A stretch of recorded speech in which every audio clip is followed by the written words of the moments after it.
Hello, everybody.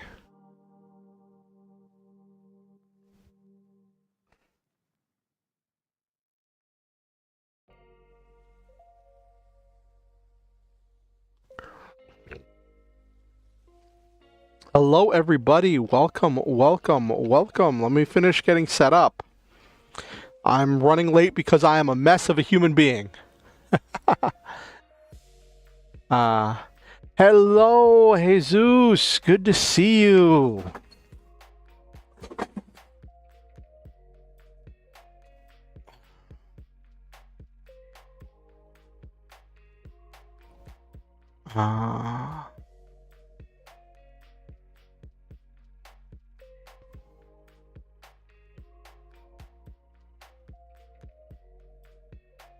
Alrighty.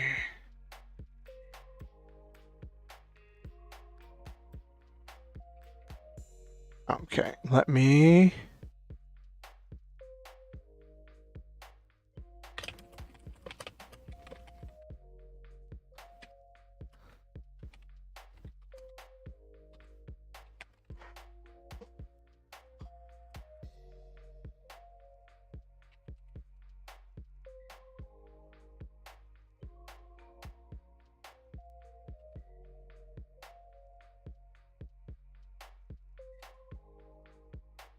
Okay.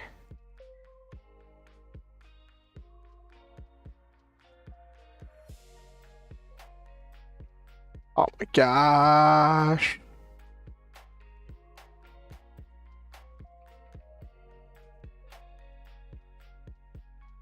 Five-minute rule, ain't late for 4 more minutes. Hey, Noel Main. I'm a third of the way into making a terrible mech. Oh, goodness, Jesus. I can't wait to see it. I can't wait to see it. Oh, okay. All right. 1 second.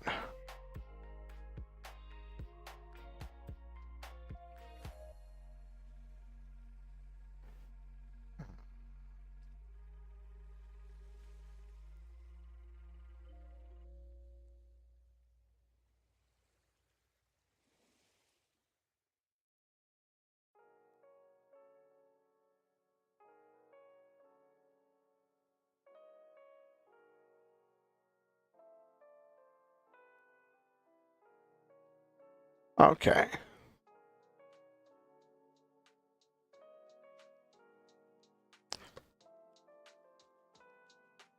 Okay. Let me finish letting people know that I'm live. And...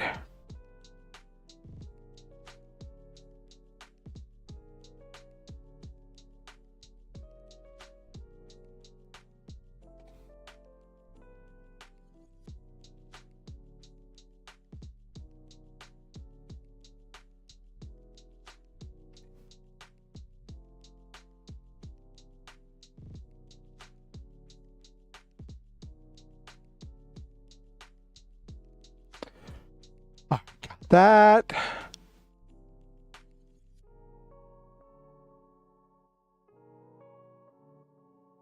Close that.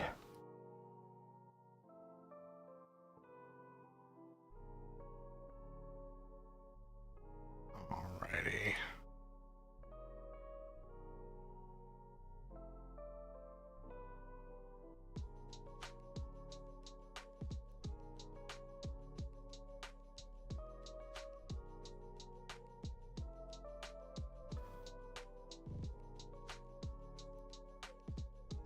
Okay.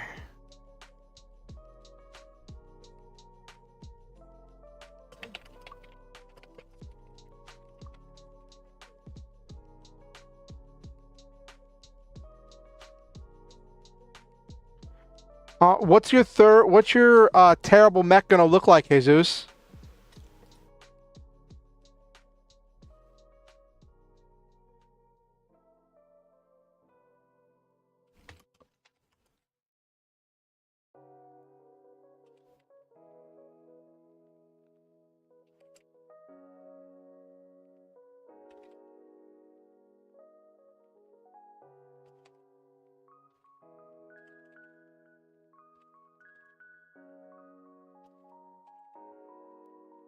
Okay.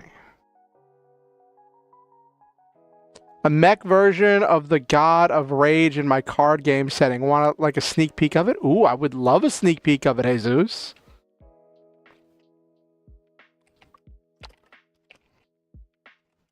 I'm just letting people know that I am live.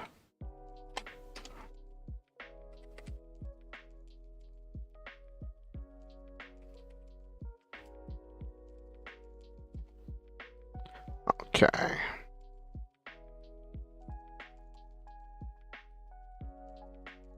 This week I finally gathered my courage to start my light novel. For context, this is an old project of mine. It's hard, but it's been great. Hey, I'm proud of you, Noel Main. That takes courage.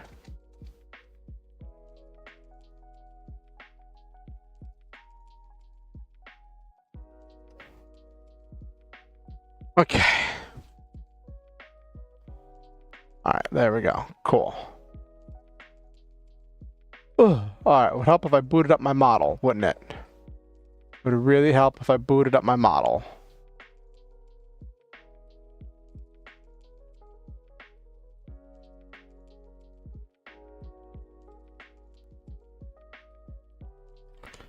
Okay. Do another casual stream, casual Orion stream. Hello, Silva. I have a huge history with writing. I'm super proud of you for starting your light novel. Yeah. I don't know if you know, Jesus, but I also do writing streams too, where I will put up what I'm writing and kind of narrate the thoughts and stuff as I'm going through my writing process. And I always encourage people to bring their own writing projects to those streams, so that way they're working on their stuff while I'm working on my stuff, and we're all talking about it and sharing about it together. I got the idea from seeing some creativity streams done by one of my favorite VTubers, Sapphire. And except Sapphire normally does it with like when she's doing like digital art, like drawing and all that stuff. So I was like, if she can do that with digital art, why can't I do that with writing? So that is what I try doing with writing, and I haven't done those in a little bit. I did one for Valentine's Day. I might do another one here coming up. We'll see. It's actually really funny. Before my computer got delivered, because of the limitations of my laptop and not wanting to overheat it, I didn't do too many gaming streams before, and I used to do way more writing streams because they were so much easier on my system. So it's kind of funny that like I kind of, it's not that I don't do them anymore, I just don't do them as much. Because now I can do more traditional gaming streams, but I don't want to lose that. Alright. Think I've let everybody know that I'm live, that I want to let know that I'm live. Oh. Ooh. Ooh, I see the thing, Jesus.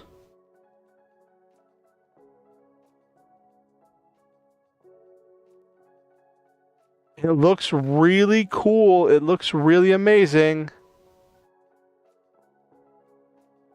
Oh, you lost internet. Oh no, Jesus.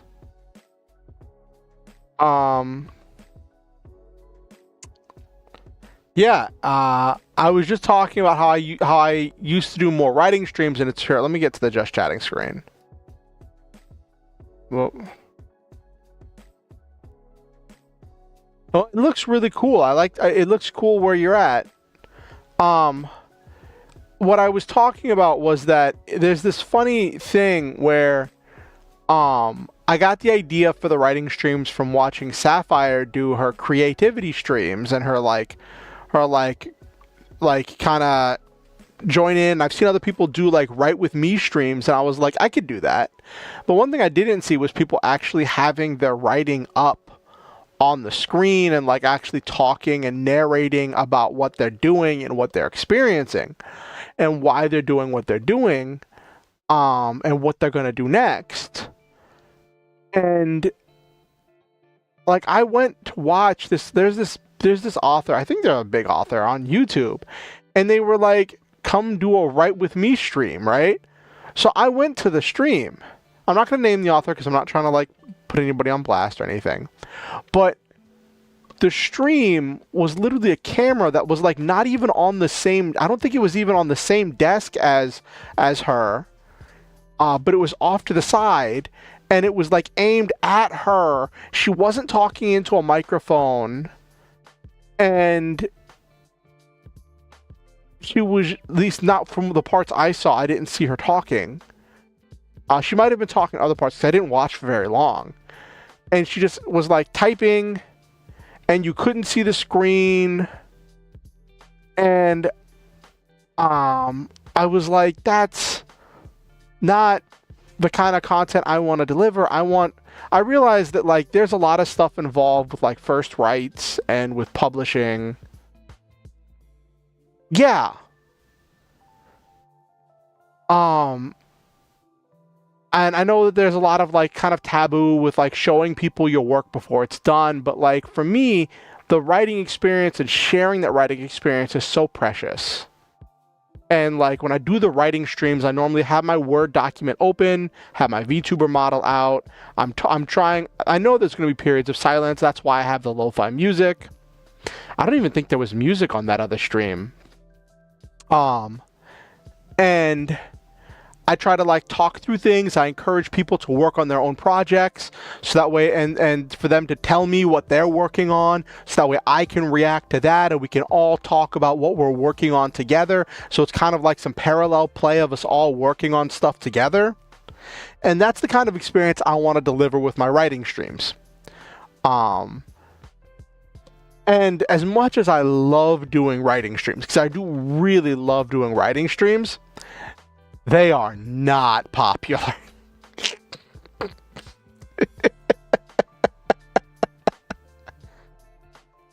You're working on Dimension Chasers. Hey, Blaze. Good to see you.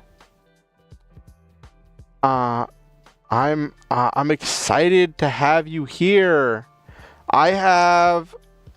So I was planning this out about like what I was gonna do for this stream, because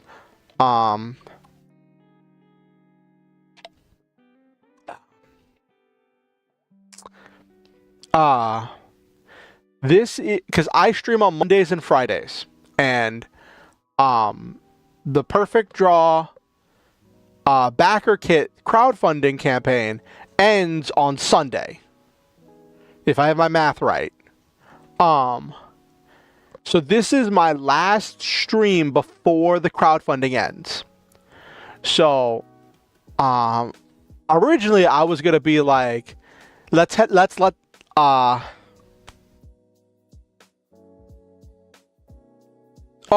that's cool, Jesus.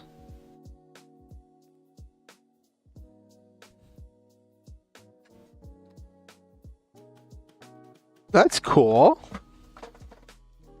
So I was originally gonna be like, let's do this, and I was gonna be like trying to be like, hey, everybody, let's help them hit their last stretch goal, because at the time when I was planning the stream, they hadn't hit their last stretch goal. They had this big stretch goal left, and I was gonna be, yeah, and so I was originally gonna be like, you know, hey, because, you know, my last stream was a bit popular and I was getting recommended to people, so I was going to be like, let's get more eyes on Perfect Draw. And I still want people to back it. It's just really funny. Oh, you were planning on that too for Dimension Chasers? But then they hit the last goal, and it's like I was just like, oh, well, I'm still doing the stream, right?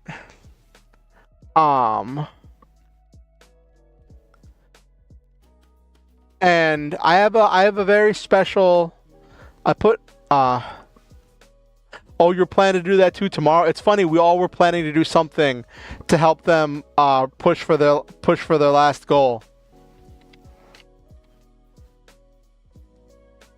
It is so wild.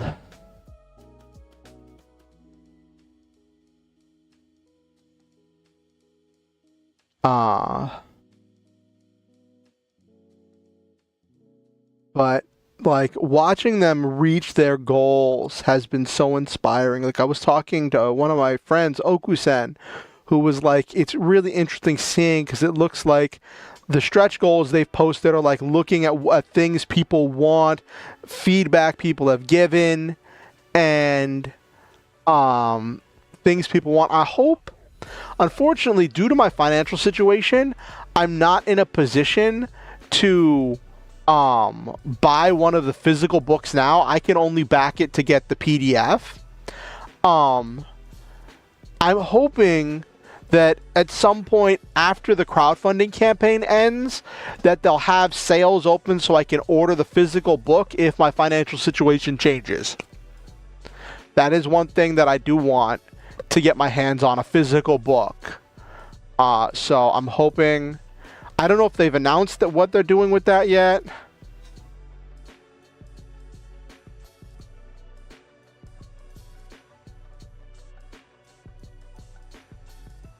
MBT.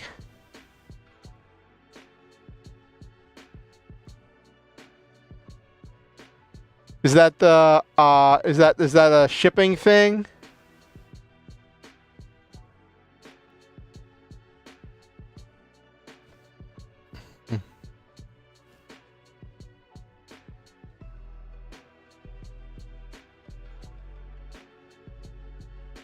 Yeah, we don't know. I hope so, but like,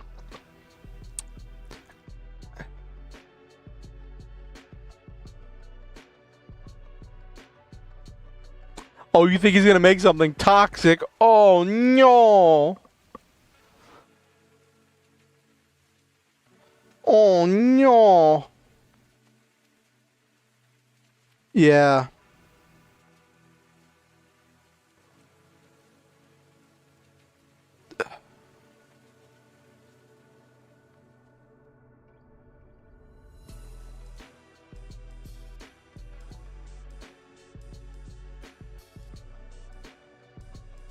Yeah, but we have to see what happens. It's just, like I said, it's a shame that I just wasn't in a position to back it to get the physical book this time. I'm sure it's going to be more expensive to get the book later if they put the book up for sale. But that's just the way the cookie crumbled.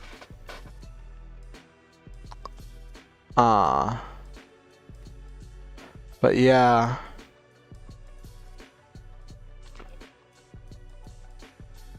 Waifus versus evil mechs. Ooh, that's exciting, Noel Main. I talked to Iris, and she wasn't sure if it would happen in the future since I think they're just making enough physical books for the backers. Okay. Yeah, I figure if they ever sold the books, if they ever sold the books after the crowdfunding campaign, it would probably be one of those print-on-demand services where like you order it and then it gets printed by a thing and then shipped to you or something. But that's just what I was hoping for.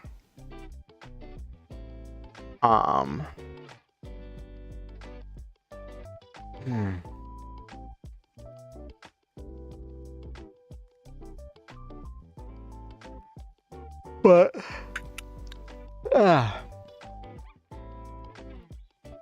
all right.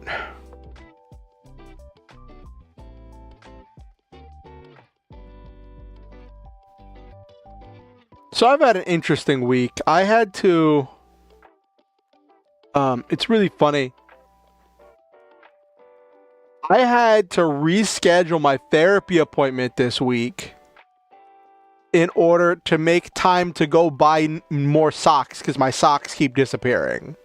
And I only get rides to the store at certain times.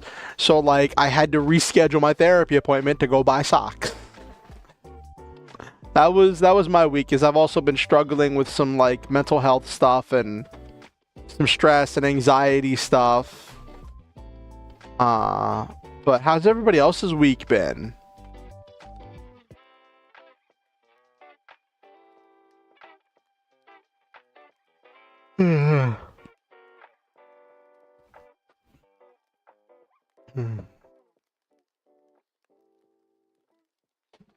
Okay.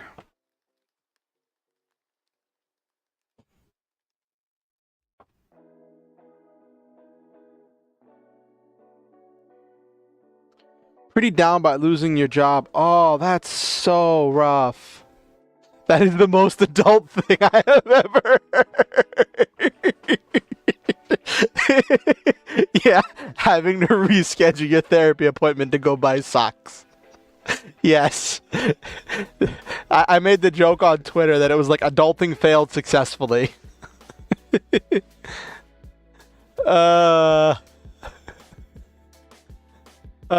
Pretty down about losing your job. That's rough, Jesus. Watch Scott Pilgrim and it's way better than it had any reason to be. I heard a lot of stuff. One of my friends, Silva, was like going off about Scott Pilgrim and a huge fan of the animated show and of the movie and just like a huge fan of it. So I've heard a lot about it.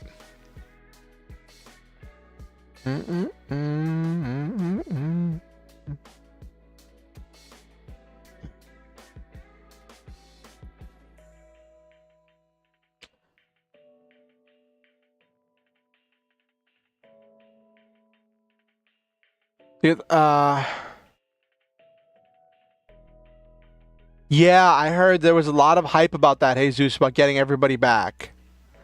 I got about 5 pages into writing and it took me 3 days to do it. Outside of that, pretty normal. Ooh, hey, that's still progress, Noel, man.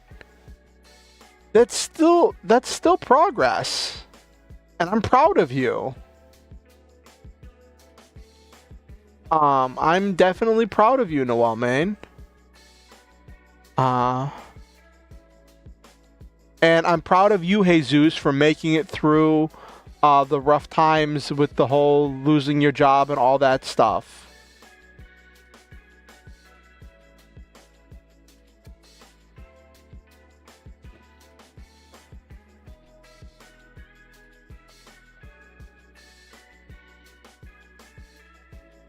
Ride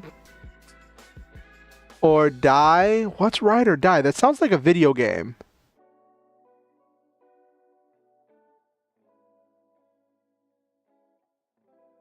Also, Noel Main. Every time I see your name, I get a little bit like curious.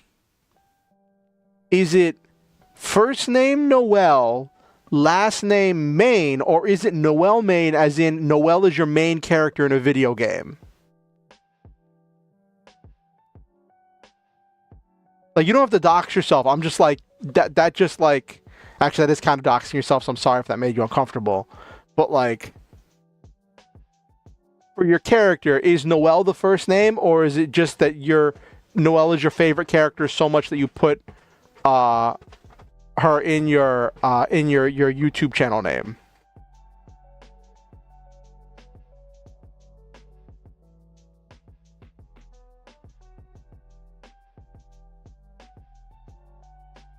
I might have asked this before, and I'm sorry if I've already asked it before, but I forgot. I forgot.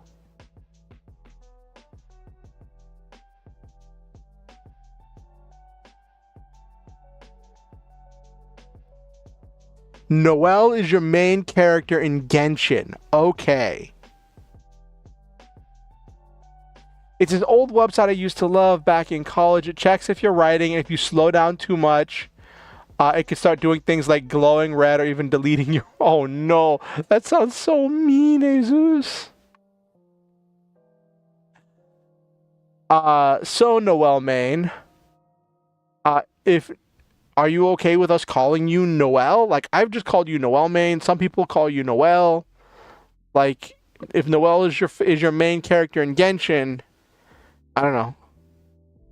Or do you have a different name you'd rather go by?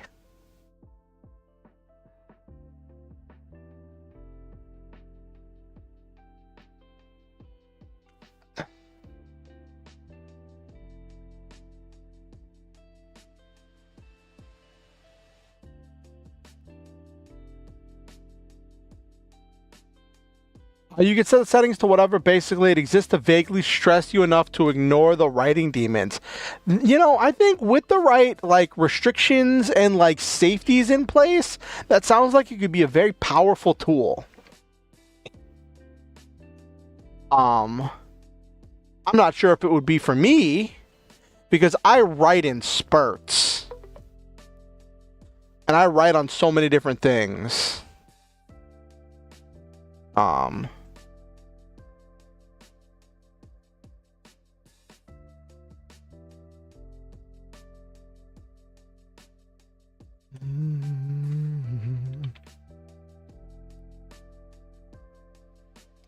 Usually just beeps occasionally, but I was hardcore about it. Oh, jeez. Oh, jeez. Oh, goodness.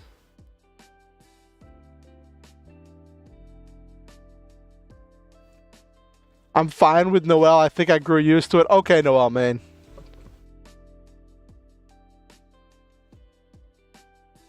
Okay. All right. So,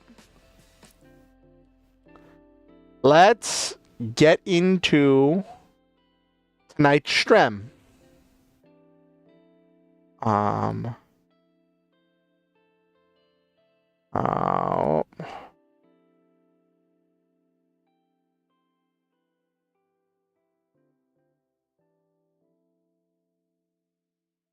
Okay. Yeah, it does sound like it could make you stressed. Okay. Let's get to it. Okay. Okay, there we go.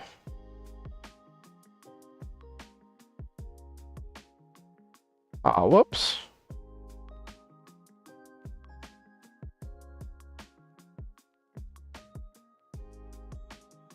Why is that not displaying Chrome? Only works for a few people, but the people it works for just like really love it, so I always bring it up. Huh. There we go.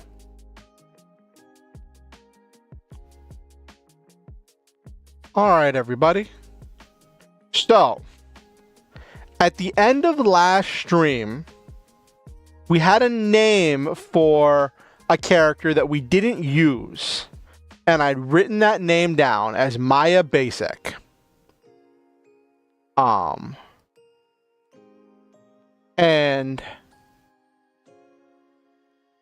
let me see.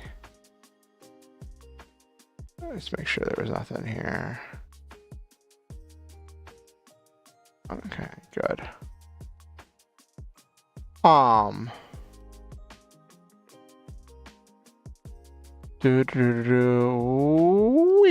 Okay. And should have been Mia. So instead of making Mia Basic a grunt like the other two characters that we made last time, I decided to take that name and to make a generic little old lady that would represent a civilian, and that's where I got the idea for tonight's stream about in this card game world, right? Everybody plays trading card games, right? From the old people to the young people, everybody plays trading card games, and every problem gets resolved with trading card games. So I thought, of course, the old people, the civilians, are going to have their decks. So tonight's goal is to make NPCs that aren't evil or villainous. Maybe they're rivals, maybe they're friends, maybe they're people that are just like complete neutral people that you pass on the street or something, right? I put together this for Maya Basic, that deals with her family. Her deck represents her family. With her son being one of the possible plans to win, or her butterscotch candy bowl. Yes, I try not to let a good name go to waste because I'm terrible at names. And so the idea here that I got for this is that your generic NPCs, you're gonna feel so bad doomblading her beloved son.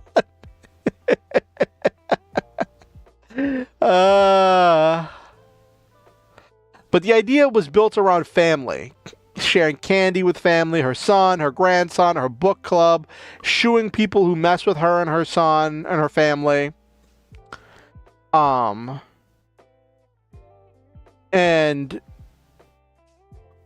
the idea here is since she's old, her goal is to extend her life. She's not as like she's not as like go-getter or aggressive as she used to be. So the deck doesn't have a lot of ways to deal damage, but it does have ways to build life. And this deck is going to gain life as it plays. And that does two things. One, it fills the theme of this character being about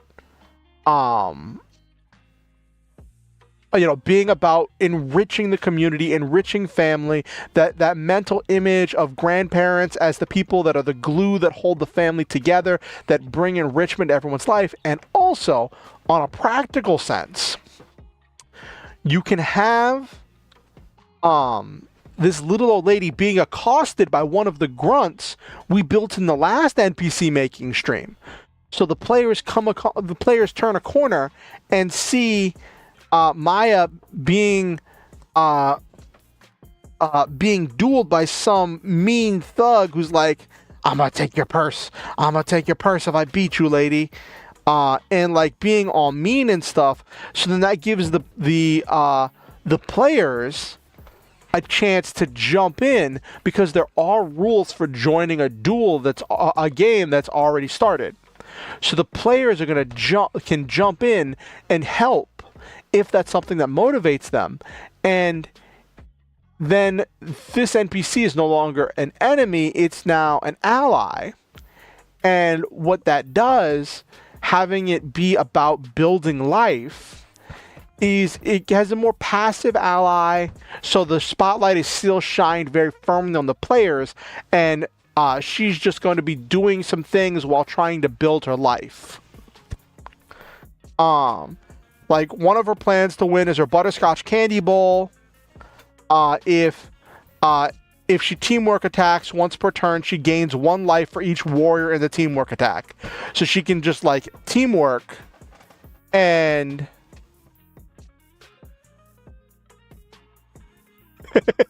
card game Street Fighter 6.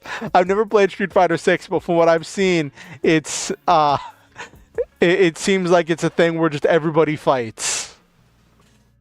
From what I've seen of the promotional material.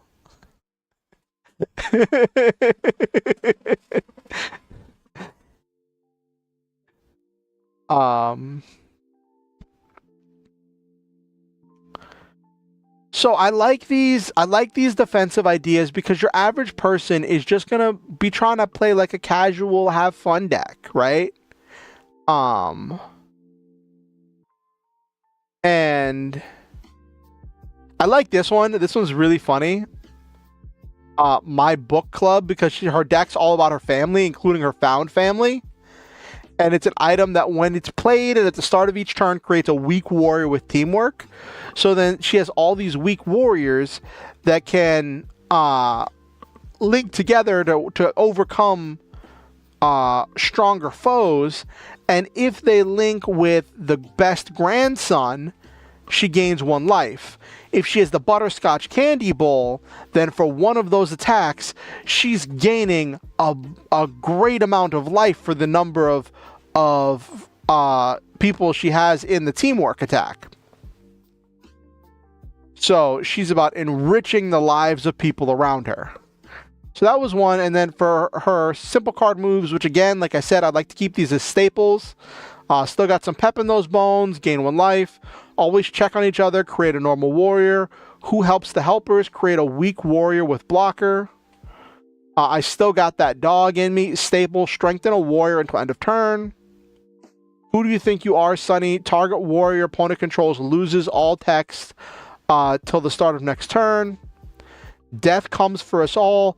Sacrifice 1 warrior you control to destroy a warrior your opponent controls with equal or less strength. So that is Maya Basic, a very simple little old lady who is the glue of her community. Let me put that.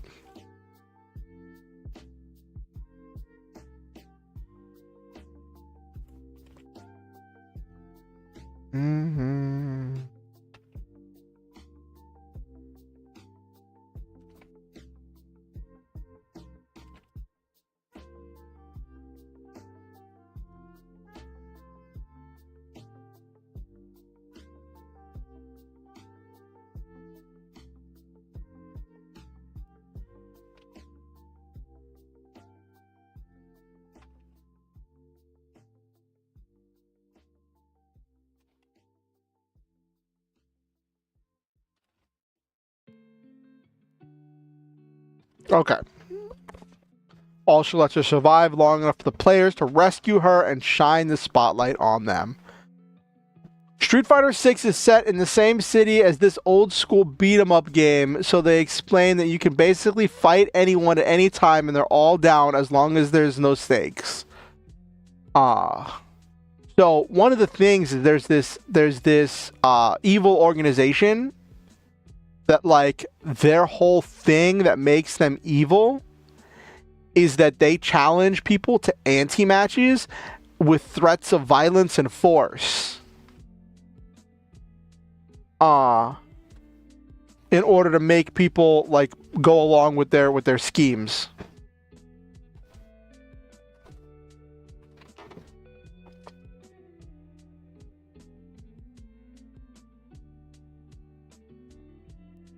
So, now, so that's the NPC I made after the last character building stream. I promised in my posts advertising tonight's stream that I had a very special NPC planned for tonight. We might get more NPCs in here, but I had an idea last night when I was thinking about this stream that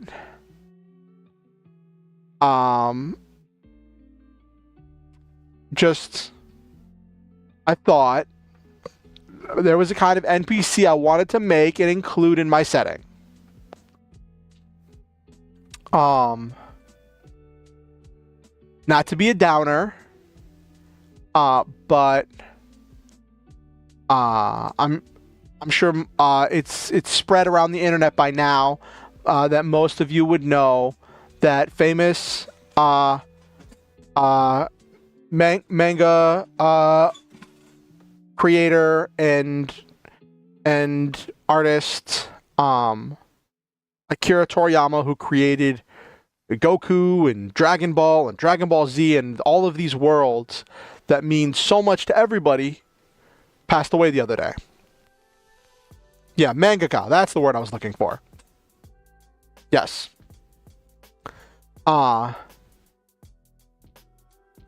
So yes. And it was really funny. I made a post talking about how, like, it feels like not too long ago there was that meme going around that, like, if you ever wanted to convince, like, the Mexican cartels to not, like, execute you, just tell them Goku wouldn't be proud of them. And they'd be too shocked to kill you. Or unalive you or whatever. Because of how much, like, Mexico loves Dragon Ball Z. And it feels like that was just the other day, right?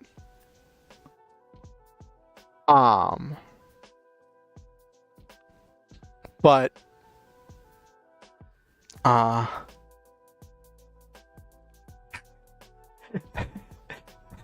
as a Mexican in Mexico can confirm, that might work. I'll keep it in mind if I ever end up running askew the cartels. running afoul with the cartels. Just be like, Goku wouldn't be proud of you. So I realized I had to do, since tonight's stream is about making civilians, NPCs that are like neutral or allies, I realized that we had to make a humble mangaka who creates worlds with his words. I haven't.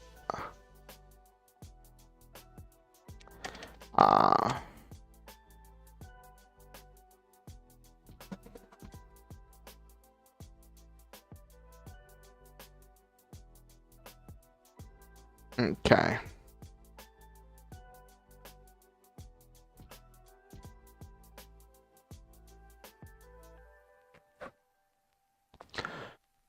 Gohan is a bad name in Mexico because too many people were naming their first sons that.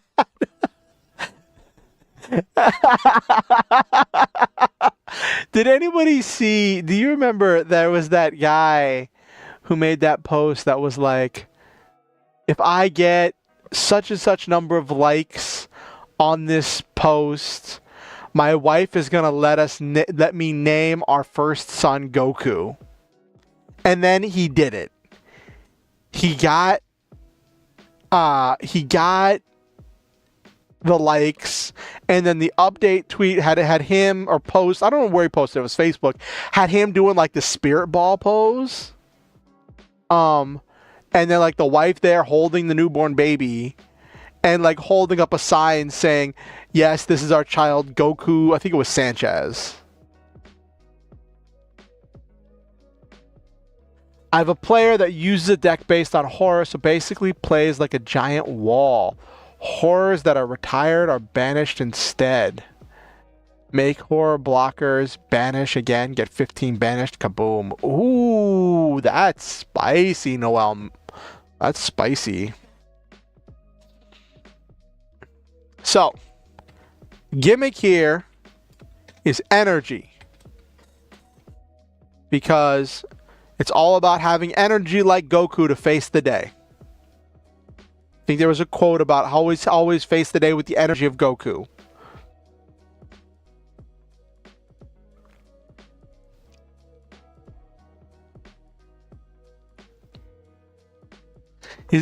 That kid is going to be so confused.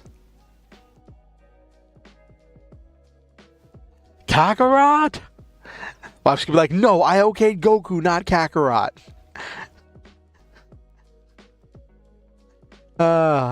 So I had this idea. For the gimmick, right? Energy.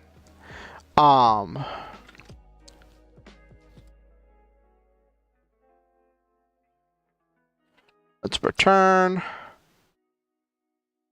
Brazil's almost the same. They absolutely adore it. Nice.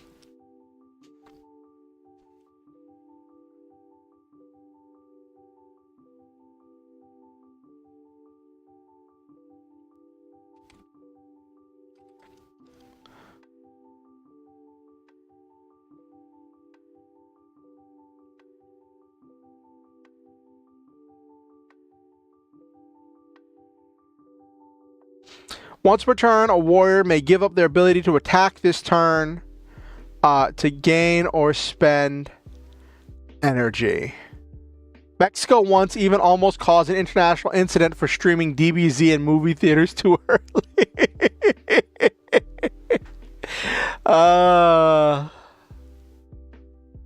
Also, if you're watching, if you're enjoying the stream, feel free to hit the like button.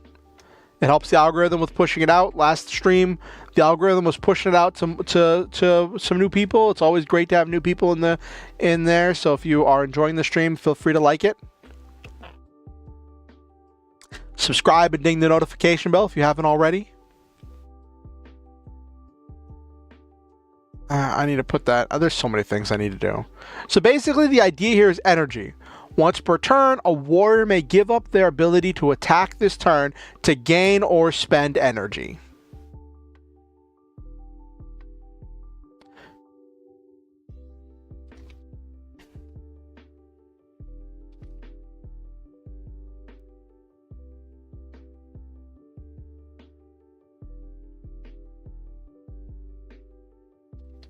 A card comes into play with an amount of energy listed on the card.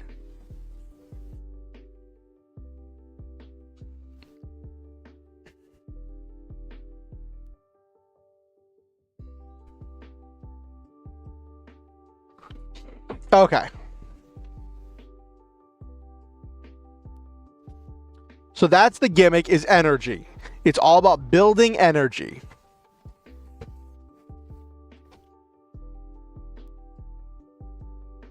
Okay. Plan to win. Spirit Bomb.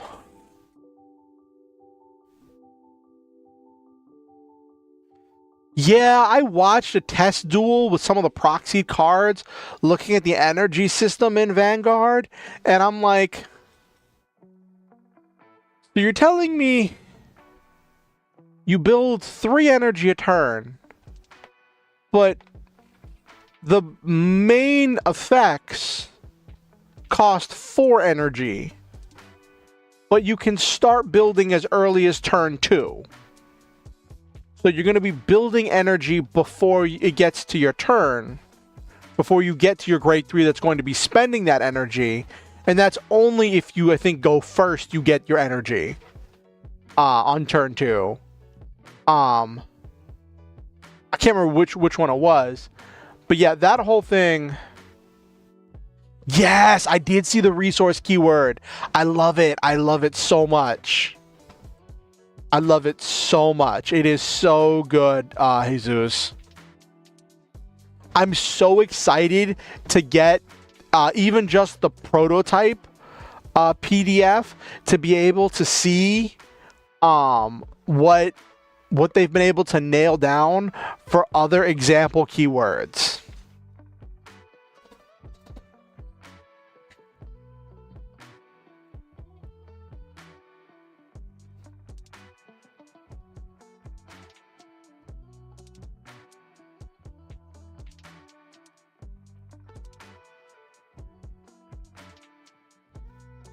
Okay. Basically, the energy is the resource. Plan to win is going to be the spirit explosive, which is going to put a timer on the game. X more turns. Okay.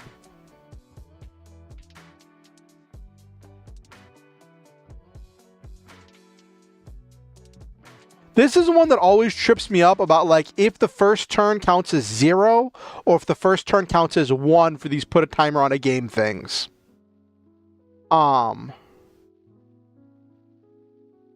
That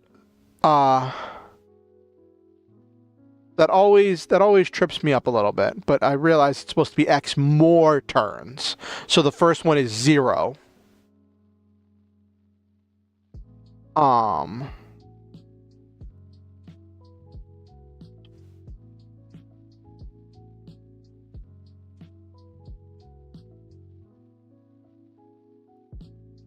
Yeah, I saw that Noel main. There was like, uh,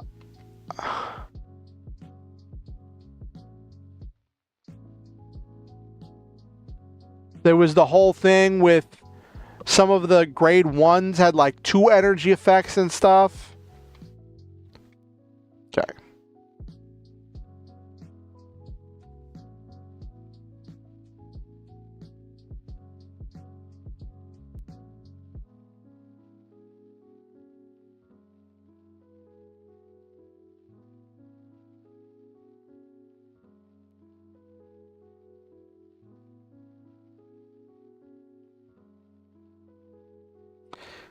Our cards are going to be warriors like Namekian and Saiyan stuff.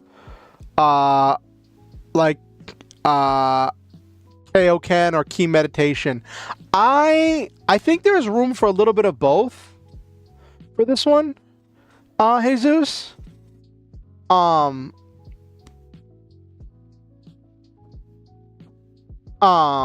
think, well, I definitely want there to be warriors because this deck is about building warriors, building strength, and I think, one of the things that made Dragon Ball and Dragon Ball Z so influential and so powerful were the strong characters.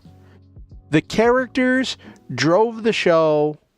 Like, yes, there were great action scenes. Yes, it was wild to just watch people fight and have this like epic, ever increasing stakes. But like the characters had arcs. They had things that they were trying to accomplish. And they were constantly trying to improve themselves. And like I think the characters really drive it. So I want to have a good amount of warriors.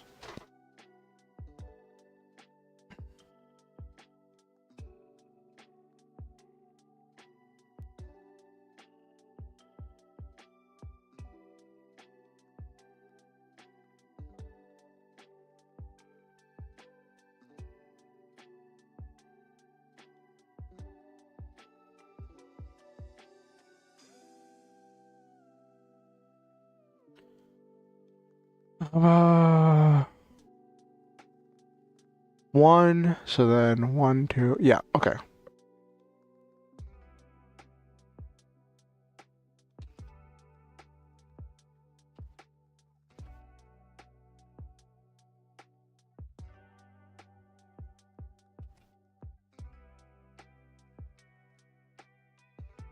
Okay.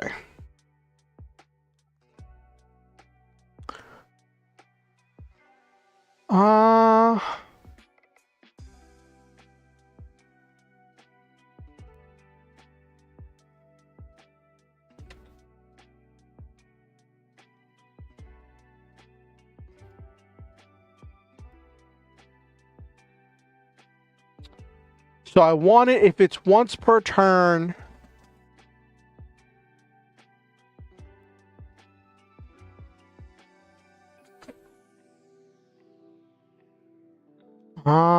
Trying to word this. So basically, I want this to be our spirit bomb, but it's going to be like a legally distinct spirit bomb, essentially. So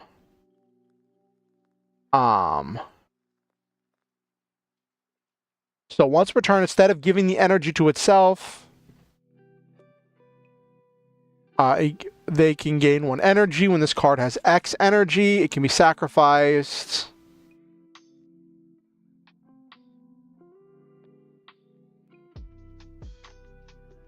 If X is the number of starting health, then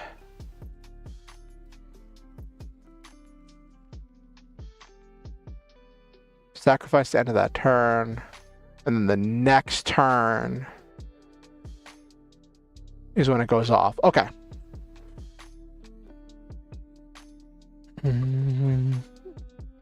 Okay. I'm gonna combo it so that way it's gonna require a warrior on the field.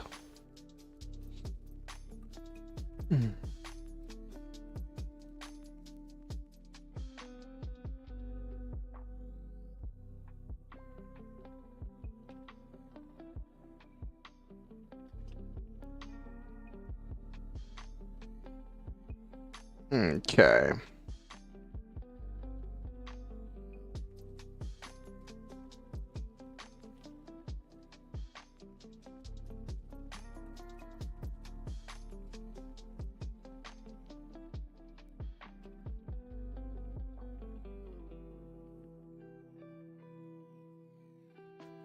When this card has X energy, it can be sacrificed to give one of your warriors infinite attack power and the power to attack directly. Soul Blast Sphere. You all are so good with names.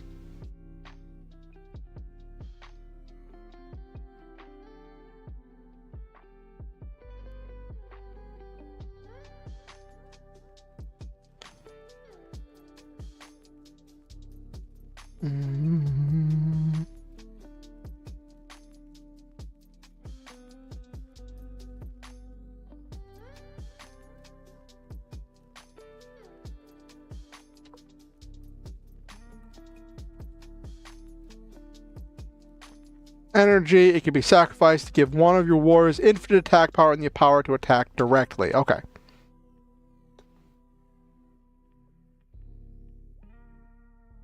So, what this does is once per turn, and then X equals starting a life.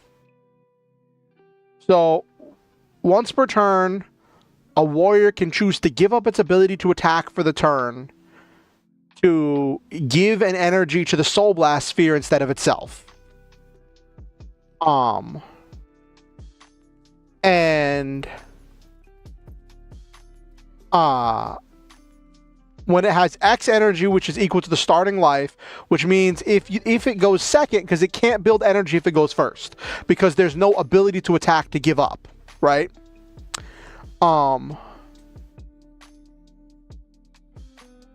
A card has to have the ability to attack in order to give up the ability to attack to build energy. And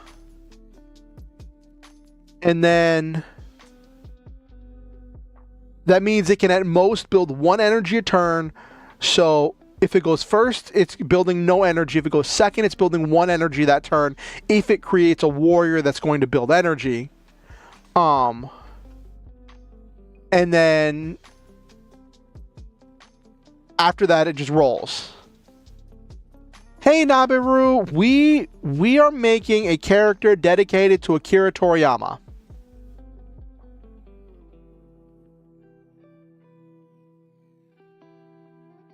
That is going to be complex and silly.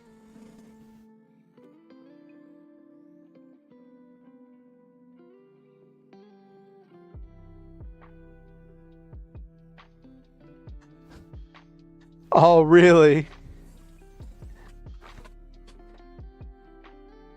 The idea is that a warrior gives up their ability to attack in order to build energy. And then they use energy to use their effects. But a warrior has to give up their ability to attack in order to use or spend energy. So if one warrior builds an energy, it can't spend that energy right away. It has to spend that energy next turn, is what I'm thinking. Which gives room for some very powerful effects because it's a very heavy cost. It's giving up the ability to attack twice. All right.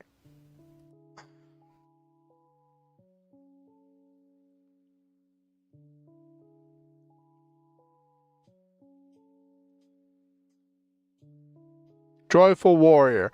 This one is going to be a kind of Goku character. Well, we want Goku to be able to use the Spirit Bomb. Fun, reminds me a little of Yu-Gi-Oh! OG Mystical Elf. I've been chanting a spell this entire time.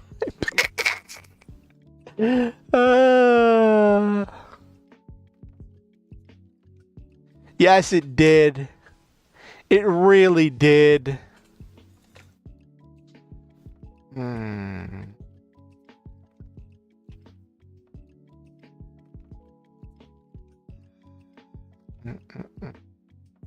This is gonna be create a payoff.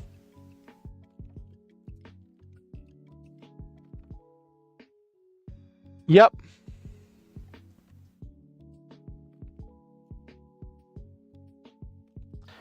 Retrains of silent swordsman magician. Yeah.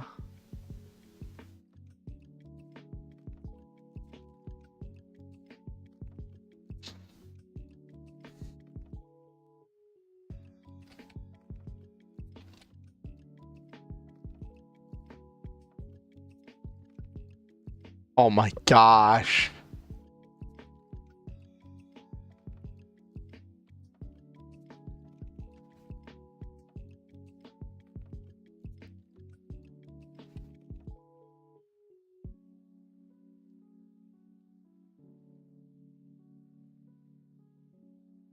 Two simple card moves. Okay.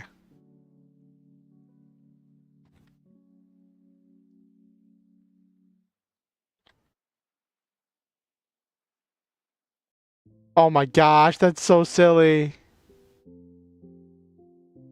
Right, key fountain, item strong.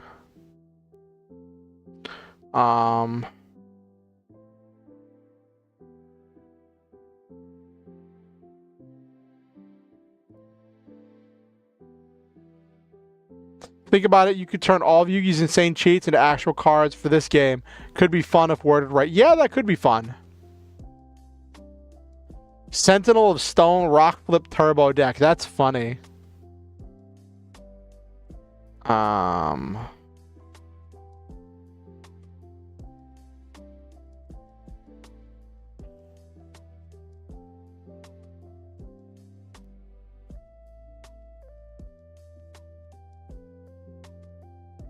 I want this to be a key fountain that makes building energy, that helps with building energy.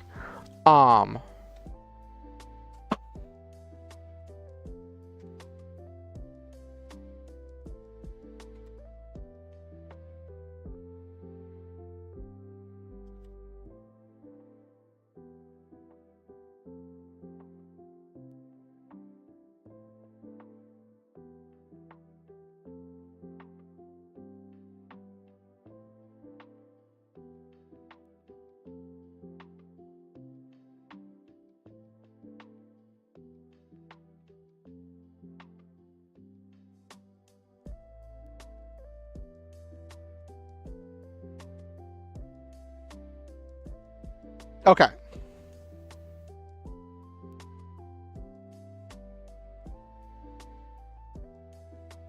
When a warrior you control gains energy, it gains an additional 1 energy. A card can only benefit from this once per turn. Okay.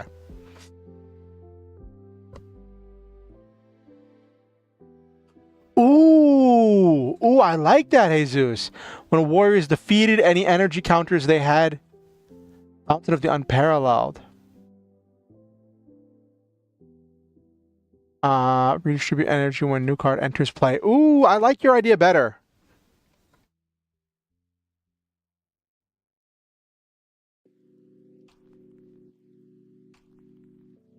This is what we call viewer collaboration.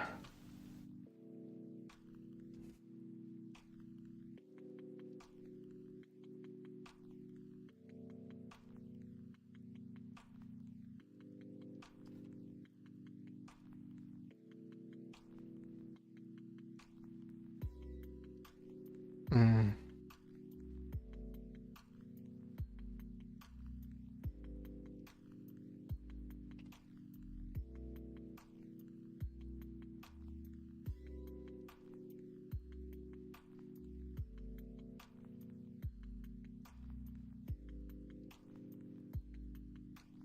I play counter jank. You know what you wish you had.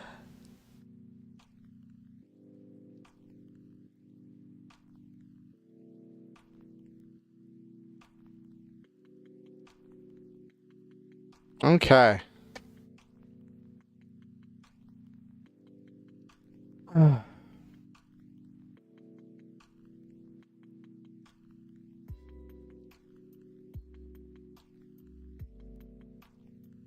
When a warrior is destroyed, any energy they had is transferred to the fountain. The fountain can give energy to any warrior from itself.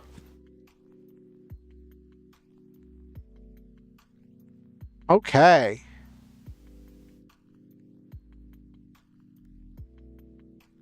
So we've got one,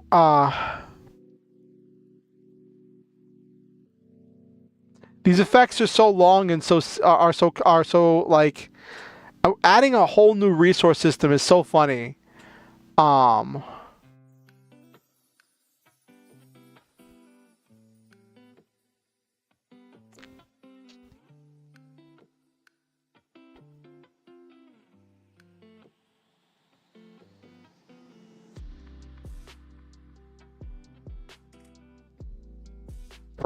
Okay.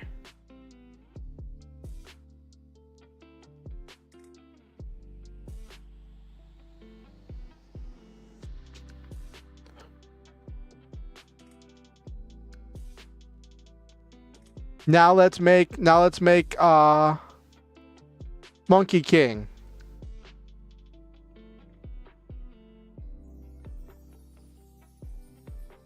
My only magic cards is this really silly deck about getting as many different counters as possible on my dudes. Oh my goodness.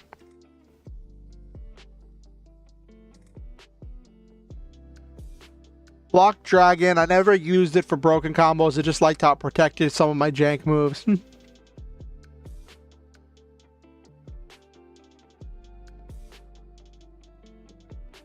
Okay. This is going to be a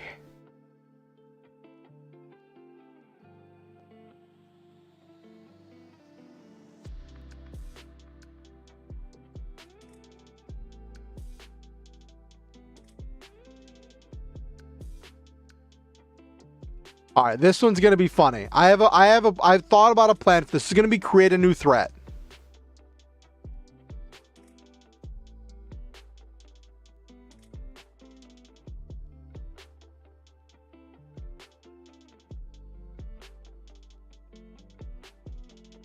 Starts with energy 2.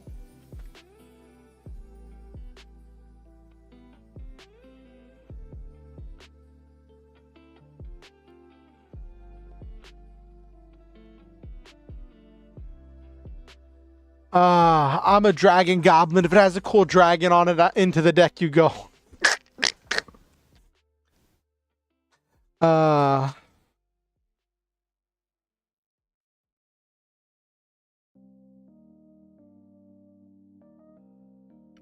Okay, energy 2.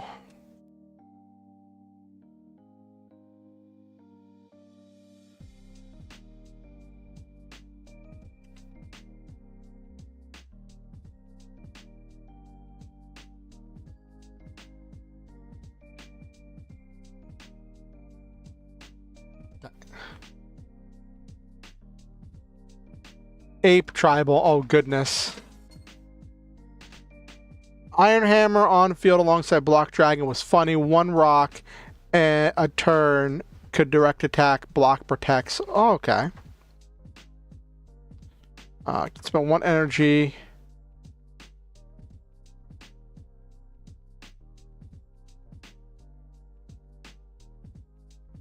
Okay.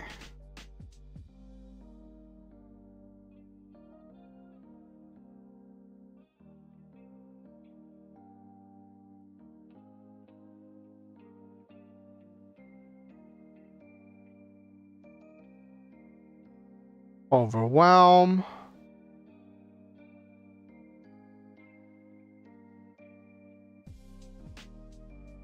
Strengthen this card.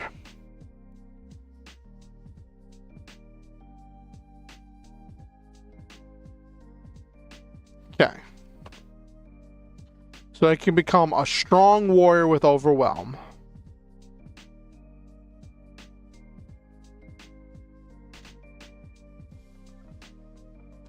Key Blast.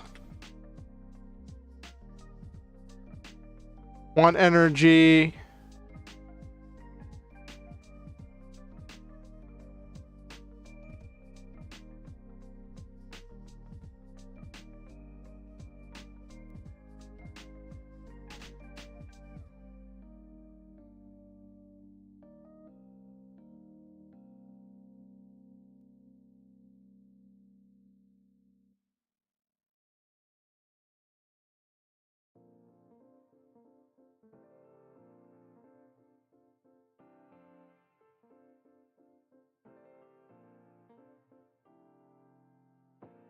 So Goku has two options: transform, which turns him into a strong warrior with overwhelm, or Ki Blast, which does either 1 damage or it can destroy a normal or weaker item or warrior. Actually,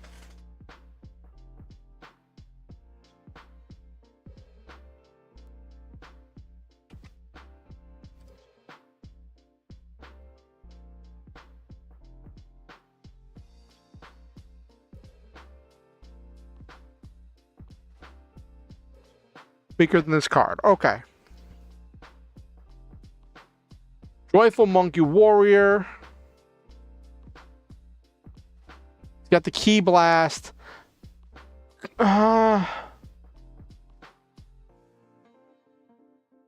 Stoic Slug Warrior. I love it. I love it.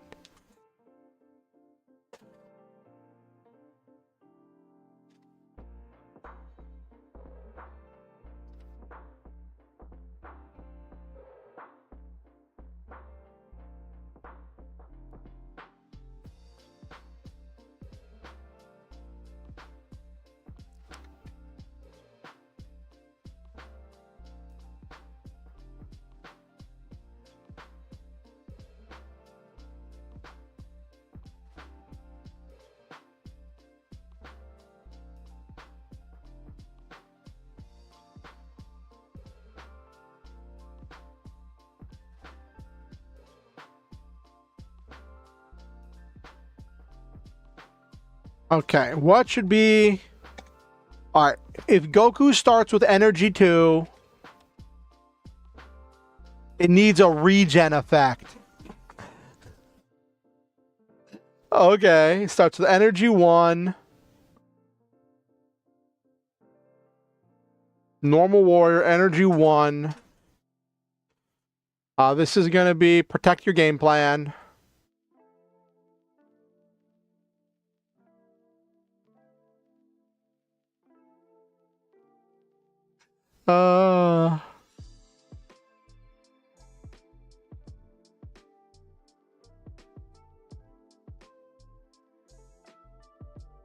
Yeah, blocker, because the whole why didn't you dodge?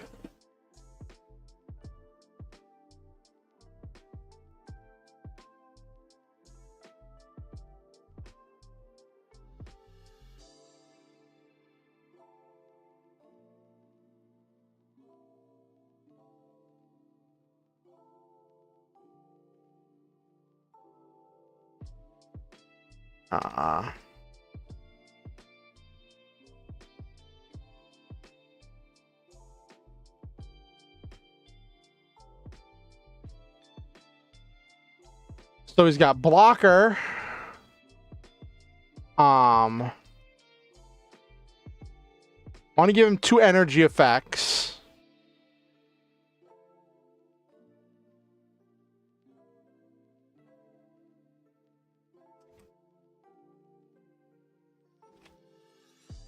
Gain overwhelm.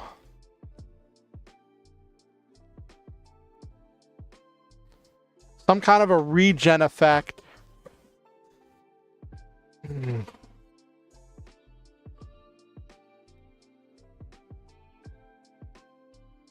What does a regen effect do in this game? Like, would it give you, the player, more health?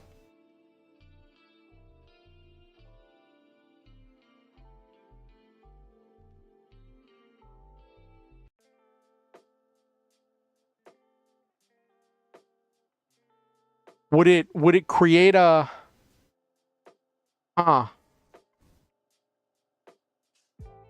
Oh, what you got? Hit me with it. Hit me with the sickness, Jesus.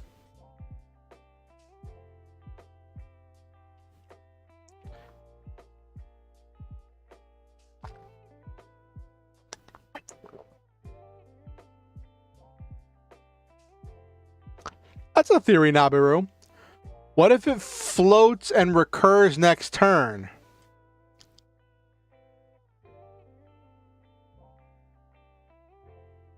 Oh. Auto revive from the grave.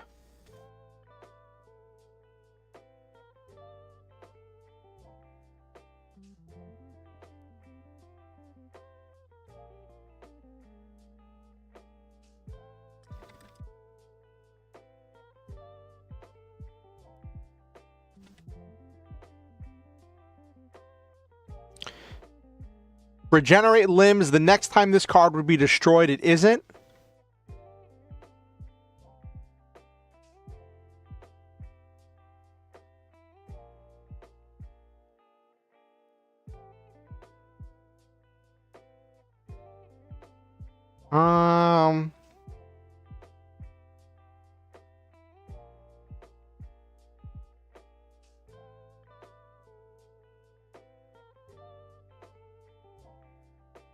Oh, like wishing him back.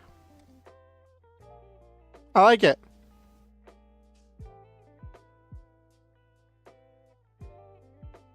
If only Piccolo could.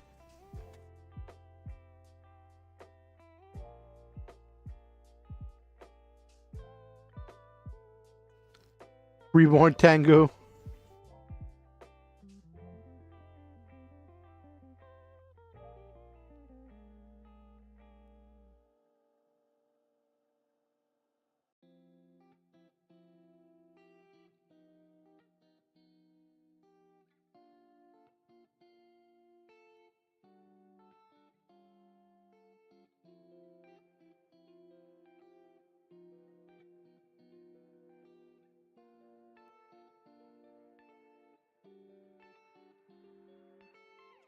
Went ahead, Behemoth that could revive once per duel but got abused since no one knew which copy of the card was already used. Oh, goodness. Spend 2 energy from...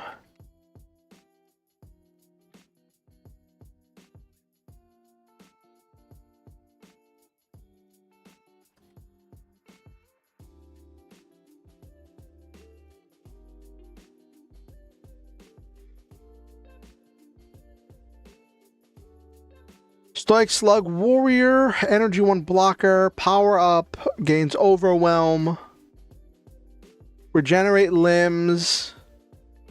When this card is destroyed, banish it, and you may spend 2 energy from any of your cards to revive him.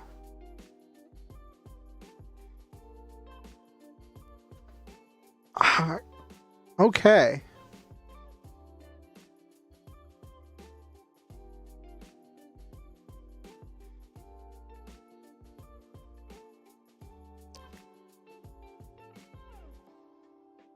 Okay.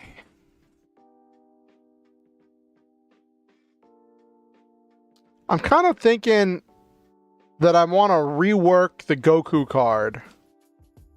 Because it feels...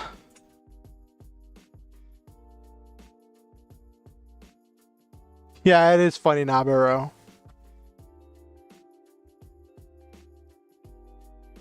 So the transform is just like going Super Saiyan, Kaioken, what have you. Turns him into a strong warrior with Overwhelm, which is as strong as you get.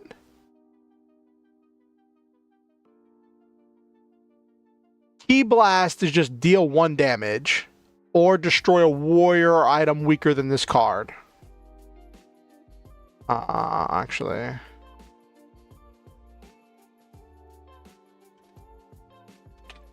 strong or weaker than this card.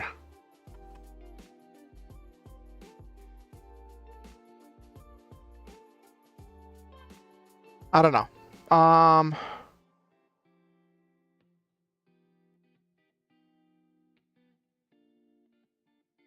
There's so many effects you could give them, right? Could give him Fly, where he just spends an energy to be able to attack directly next turn.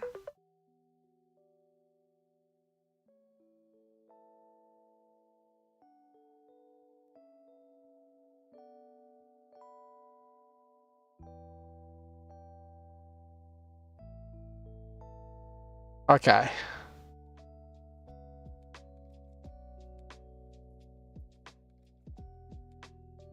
So many ways you could go with it.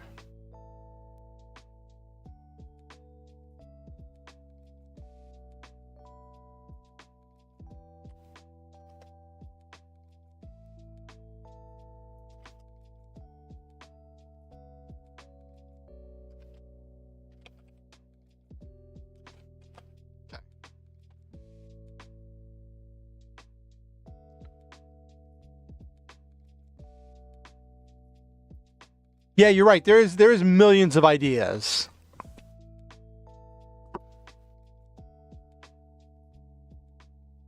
Almost makes me wonder if instead of giving Goku Ki Blast, if I should give him like actually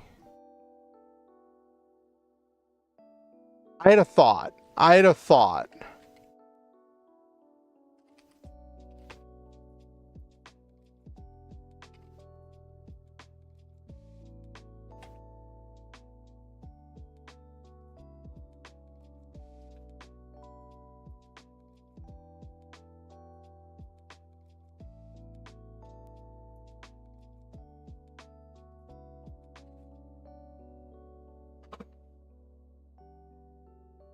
Make Krillin have the solar flare, which lets you use energy to prevent an attack like a fog. Ooh.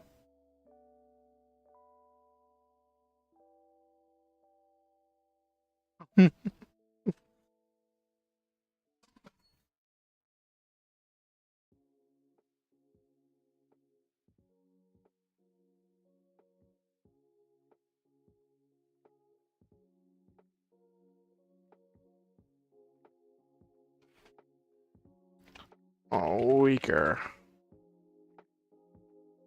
So what if I make the Ki Blast a staple for simple card moves? Instead of having it be a function of the Monkey Warrior, so anyone can Ki Blast. Anyone can Ki Blast, I just do that and it goes poof.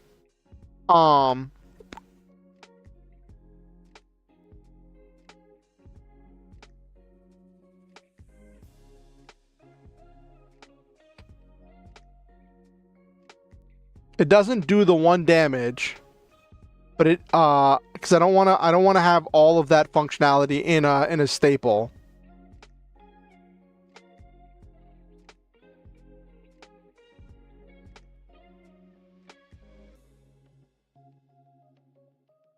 Ooh, that's a good one. Can attack twice, which is really funny because that means he can charge and then attack in the same turn.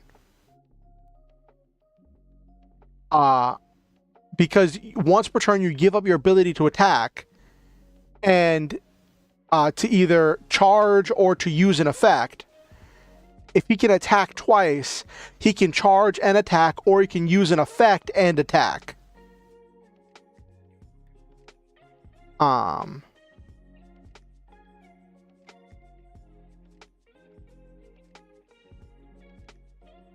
Goku should be about fighting. Especially because the entire mechanic is about giving up your attacks. The entire mechanic is about giving up your attacks to power up.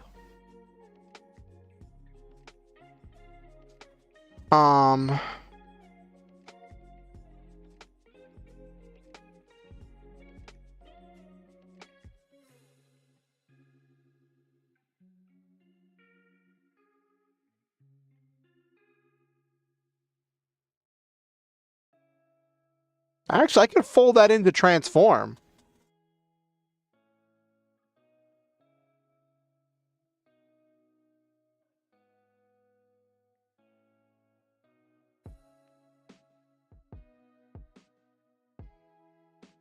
Well, the charging could be used for the Soul Blast Sphere.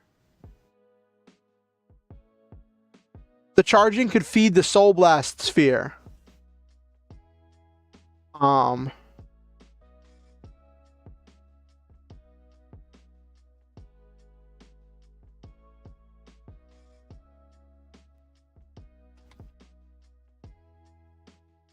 Okay.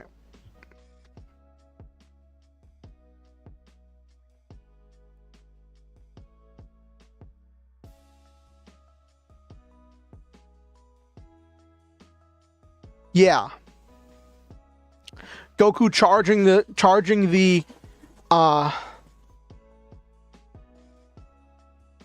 so his transform gives him strengthen and he gains the ability to attack twice per turn. Which is kind of nuts because he can give up one of his attacks, charge the sphere, and attack.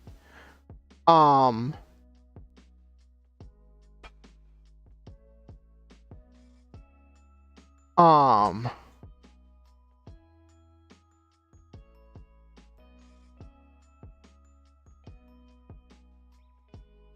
don't know, because part of Goku's thing is that he can't. Part of Goku's thing is that he can't attack while he's charging. Maybe not attack twice. Maybe give him some Piercer. Maybe give him Piercer 1.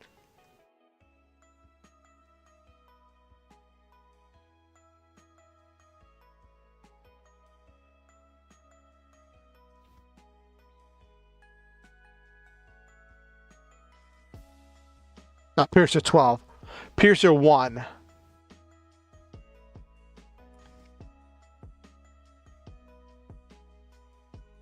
Yeah. So his transformation, his Super Saiyan mode, gives him strengthen, so he becomes a strong warrior with overwhelm, and he gets Piercer 1, so he can just punch and just start doing some ridiculous damage if he fights.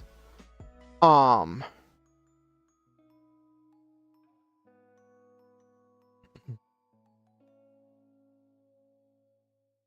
want to give him something silly.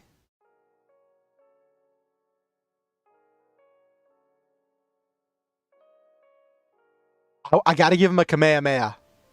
Like if I'm doing a Dragon Ball Z themed thing, there's got to be a Kamehameha. Don't know what I'd call it.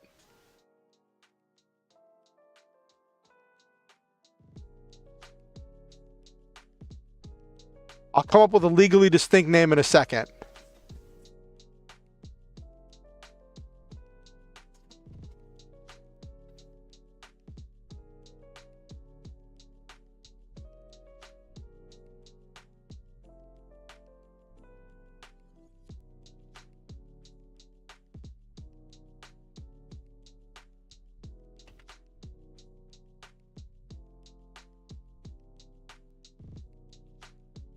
I was gonna say, Turtle Wave Cannon. Oh, I like that one.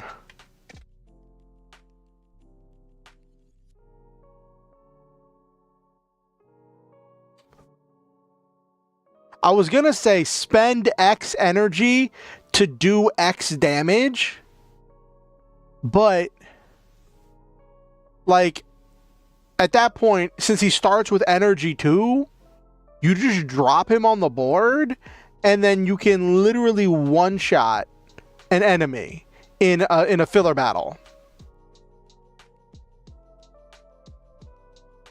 Albeit he's not seeing the board till turn 2.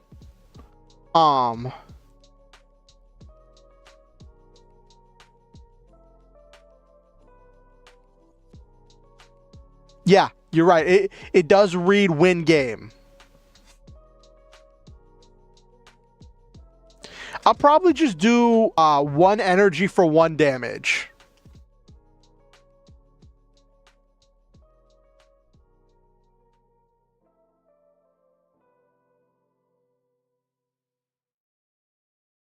Ooh, spend 2x energy. Ooh.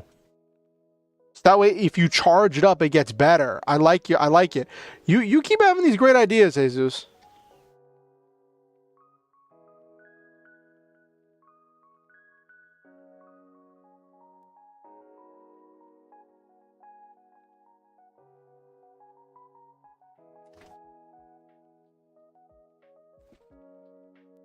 So on entry, he can poke for 1.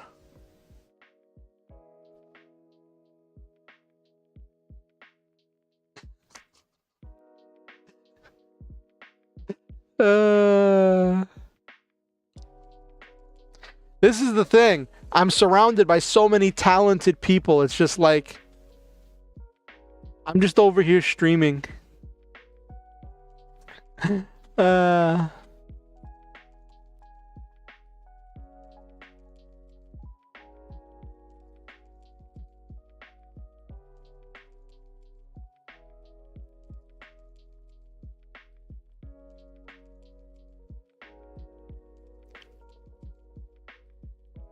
Oh, welcome, Iris. So we are making thank you. Thank you.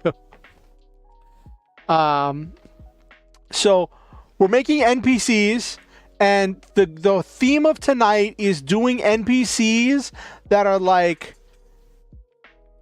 civilians, that are like regular people, because in my world, everybody plays this card game, right? Yes, this character is a humble mangaka. It's a Toriyama tribute.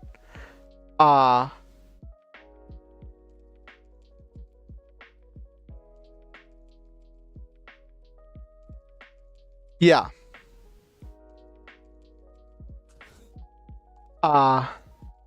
The gimmick is energy. A warrior can actually, let me take this off. Boop, boop, boop, boop, boop. Because that gets a little bit weird with the wording.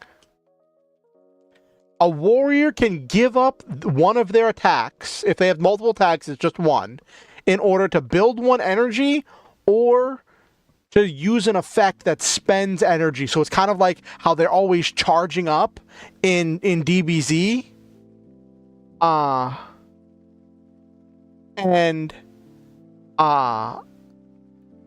It's a bunch of ways to manipulate the energy and use the energy for stuff.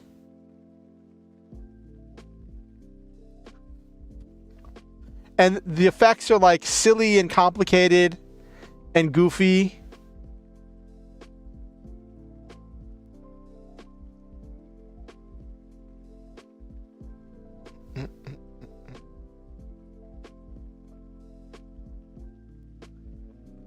Okay. So we've got the Joyful Monkey Warrior, the Stoic Slug Warrior.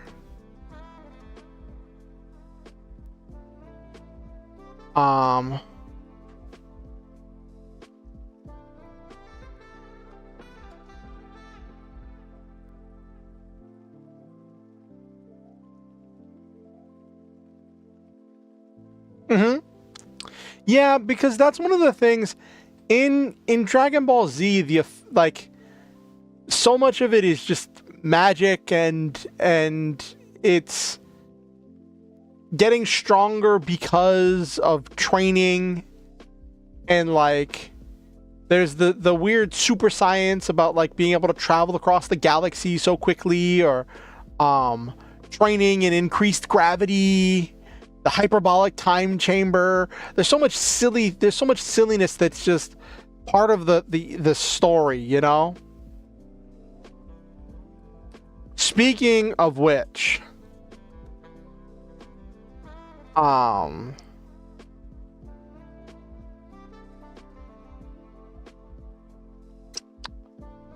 I've got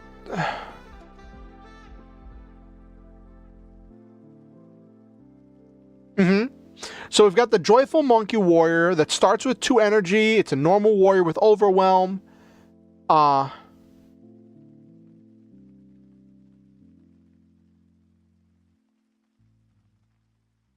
Actually, that's not bad. I was actually just thinking about that.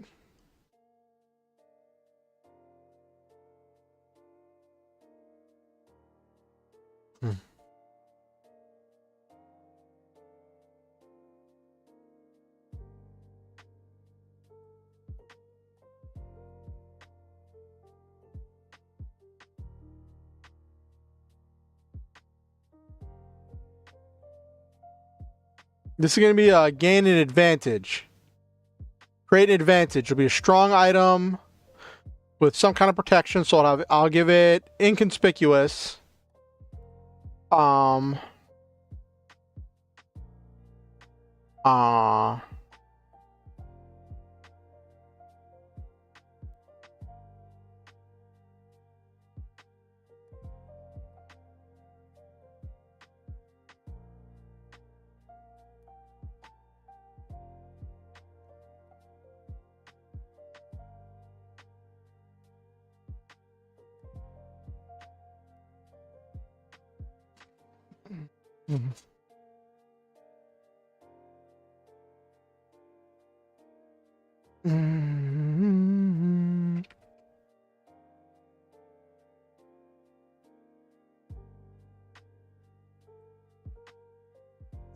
Banish one of your warriors.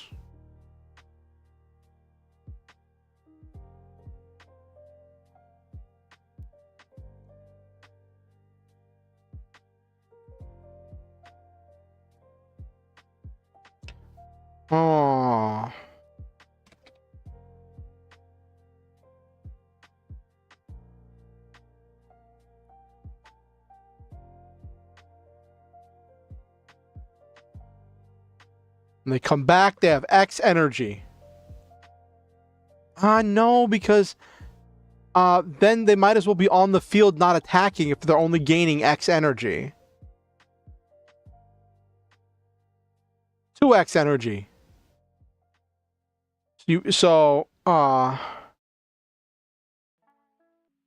Banish it.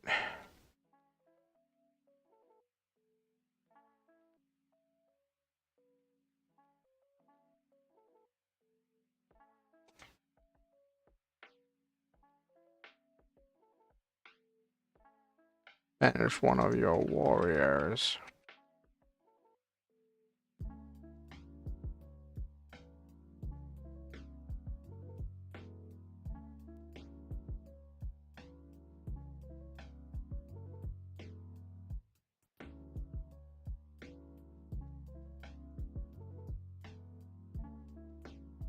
So you play it, banish a warrior for 1 turn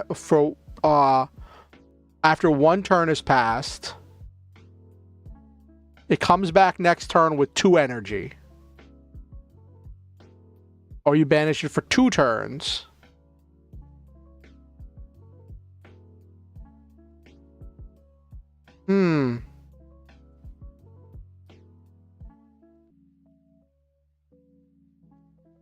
That's true. It does make it a huge swing.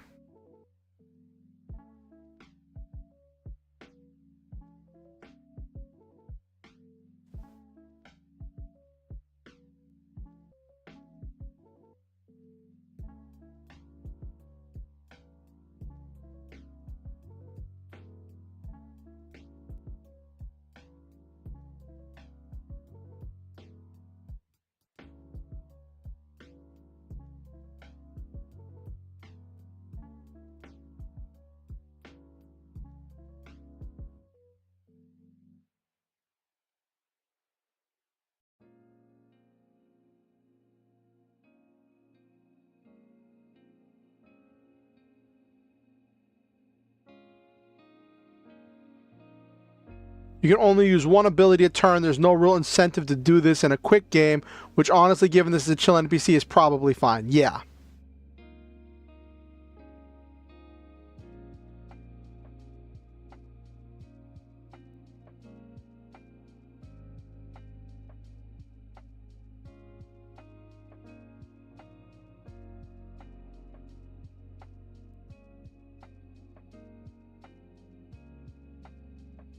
Okay.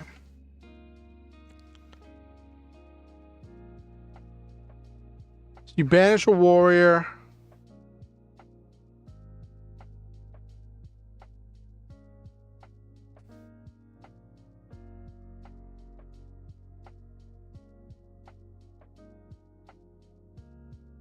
There's that, yeah, in a casual game, like using just the Joyful Monkey Warrior or the Stoic Slug Warrior will be more than enough. Right. Though hypertemporal chamber plus Joyful Monkey Warrior is really funny. Because if you play the hypertemporal chamber first, but if you play the Joyful Monkey Warrior first, charge it, the turn it enters, it's going to be a 3 energy. Play the hypertemporal chamber the next turn, banish it for probably charge the Monkey Warrior and then play the hypertemporal chamber for 1 turn. That's like a 3-turn swing, 4-turn swing. But then when it pops back, it can turtle wave cannon for 3 damage. So it's so much setup. It's absolutely ridiculous.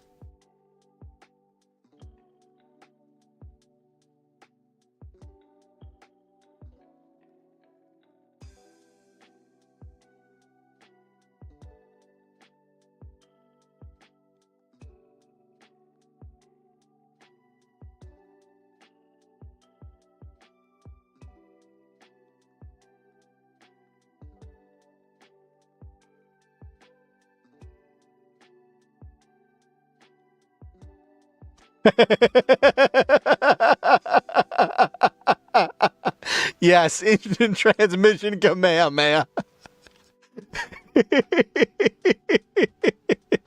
It's a lot of setup, but like that is so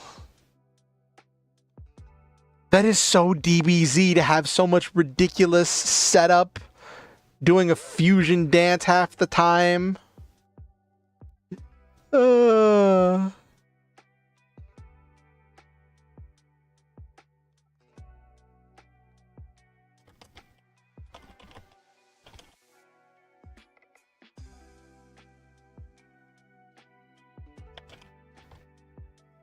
Okay.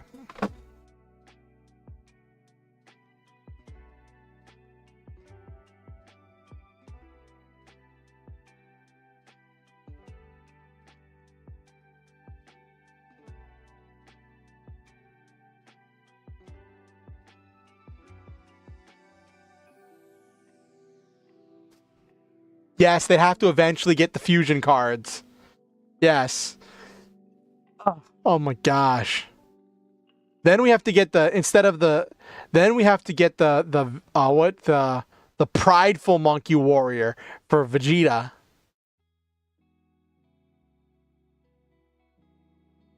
I'm just imagining like the players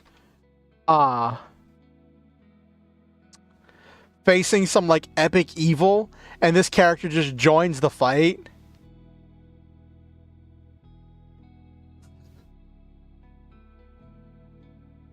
And the players are just like struggling to try to survive as they're struggling against some kind of a thing, and this character's just charging the turtle wave cannon. Just like boom, boom.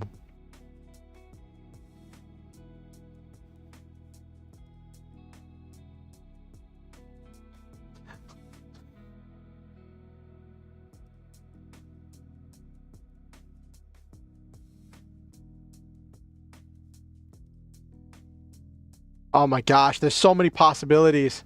Could make so many different power card moves.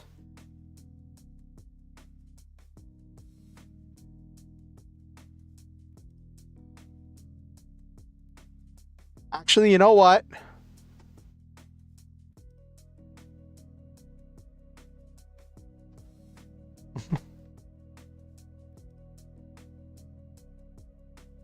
Four, five, six. Okay.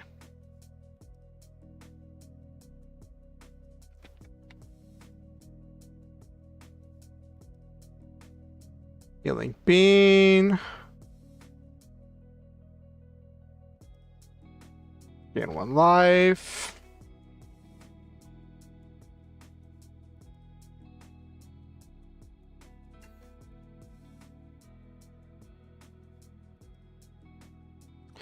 Key meditation.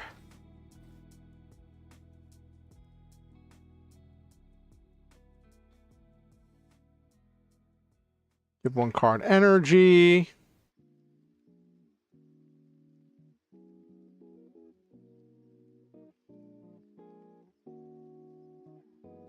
One energy, okay.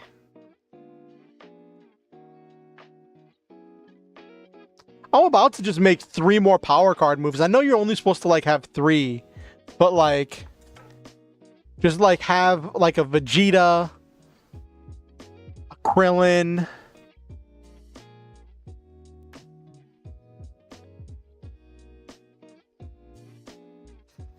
I'm thinking about it, Iris. I really am.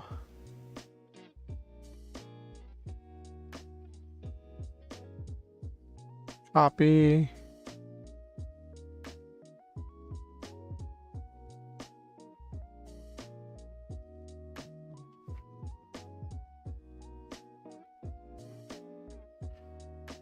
One of the enemies in the booster pack is going to be an AI that has 6 power card moves. Ooh. Yes, this NPC cooks too much to stop at 3.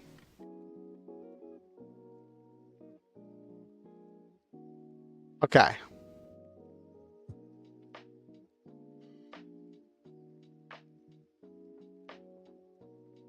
So we've got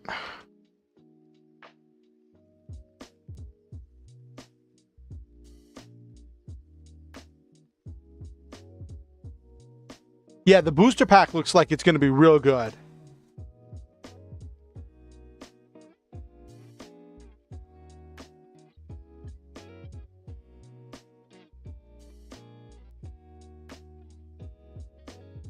I know, I'm so hyped for the mech rules.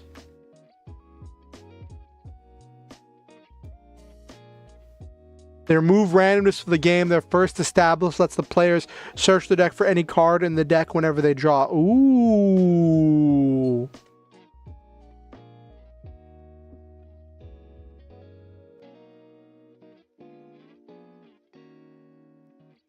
Hello, Z3. I'm going to take a guess because all three of those say the same thing.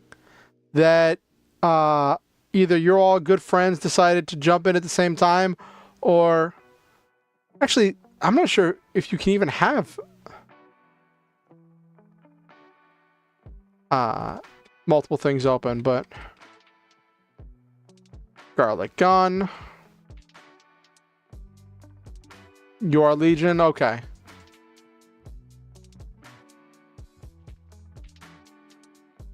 Okay.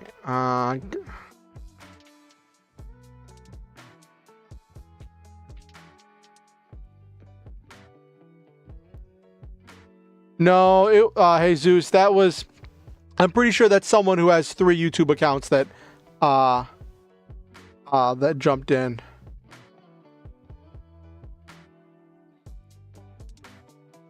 Okay.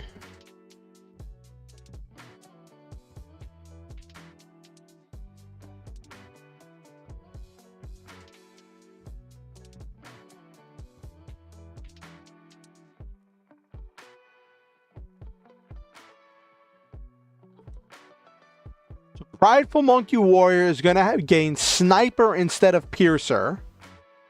So if it gets through, it's going to do ridiculous amounts of damage if it hits.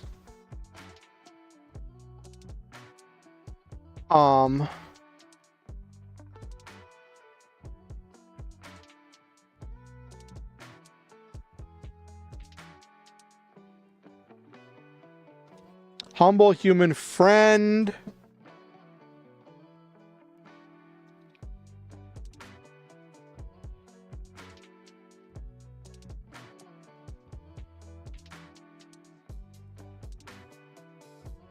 Underwhelm.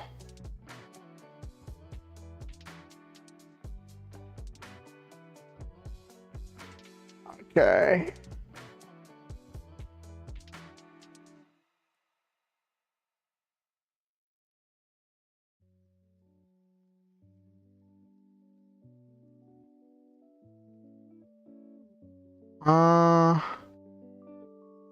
Yes, we must forget about Tien. Forget about Tien. Forget about Yamcha. No, maybe I'll have Yamcha as the last one. Just forget about Tien and Chiaotzu. All right.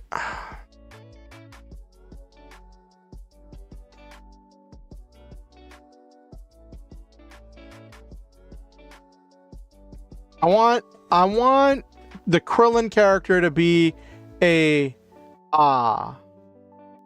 support character.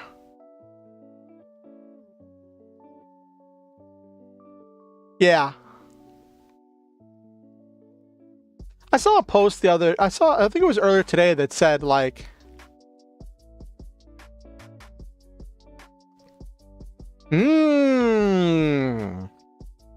Ooh, that's a spicy one, Jesus. On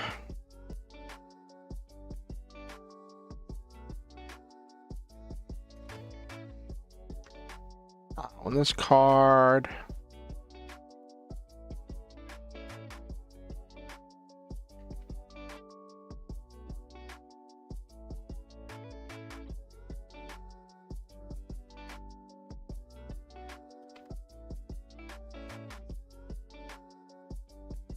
Okay, for 5 weeks now. Oh, that's really Great, Noel Main.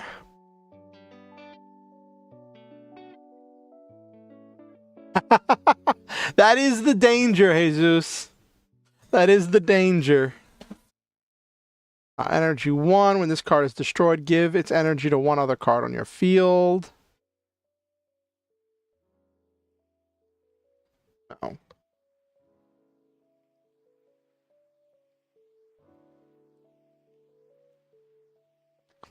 Alright.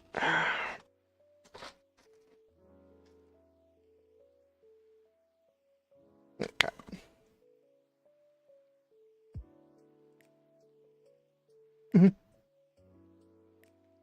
I'm so hyped. I'm so hyped. I even put it in a lot of the places where I was posting about tonight's stream, like, hey, there's only, 48 hours. There's 2 days left to back it if you want to get in on the fun.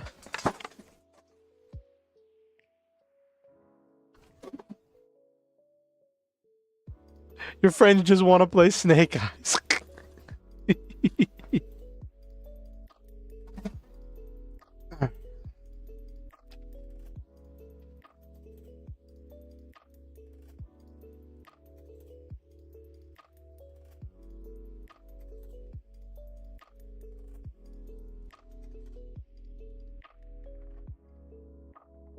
Mm-hmm.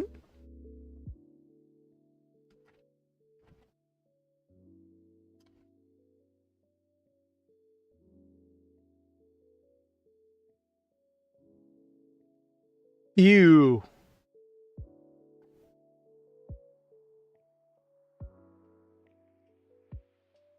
Hmm.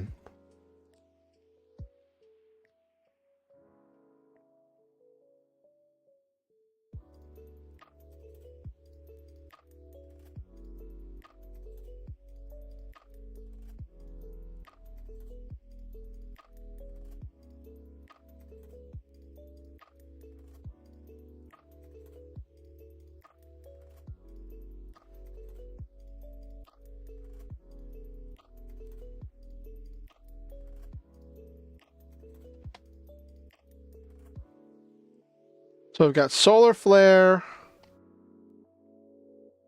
Energy Disc,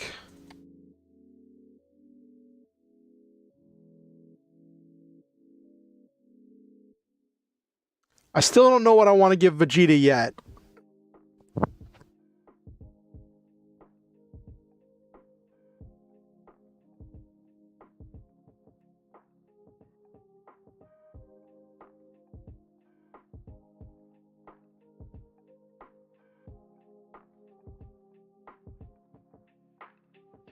Okay.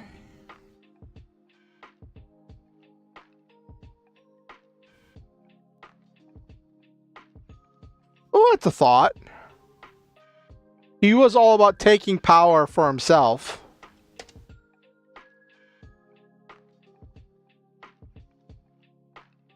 But then I got to give him something to spend it on, though.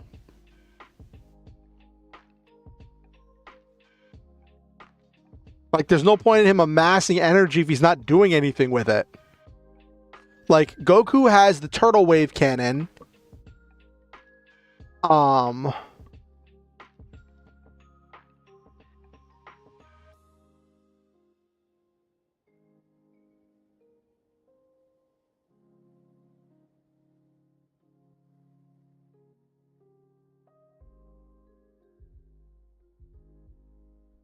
Could give him like the well, he had the Gallic gun, but he wasn't like, it was his move as opposed to the Kamehameha.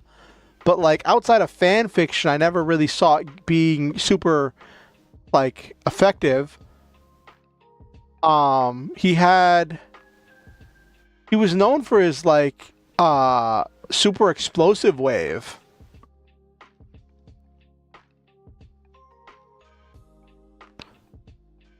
Where he sacrificed himself.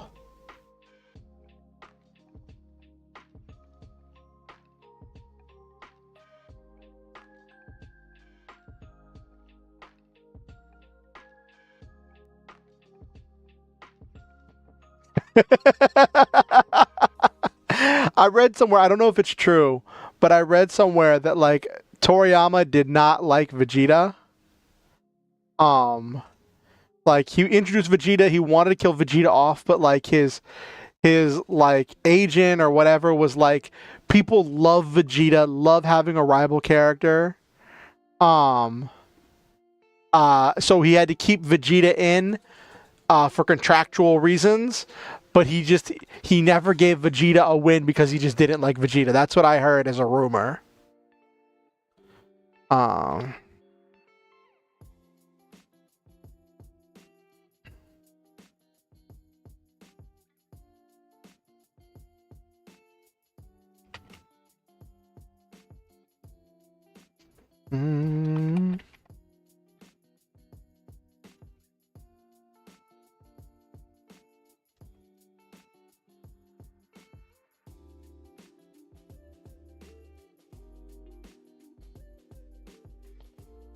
Sacrifice this card.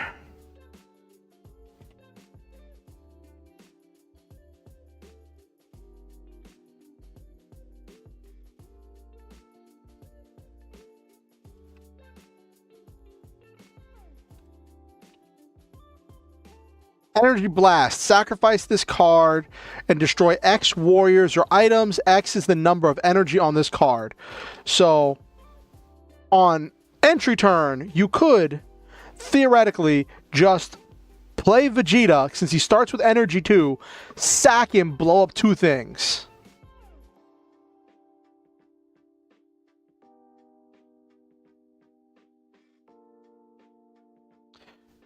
So you could just drop Vegeta, pop 2 things.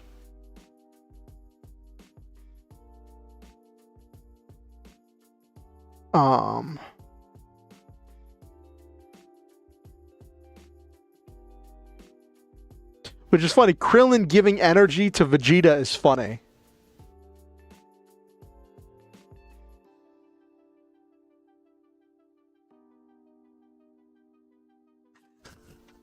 Yes.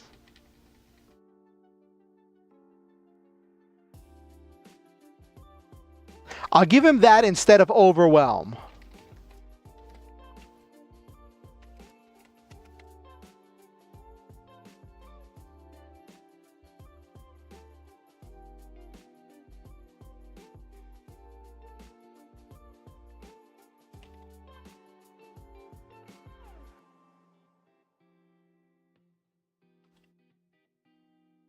Okay.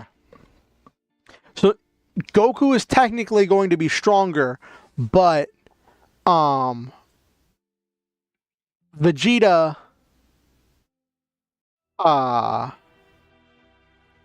can just take energy.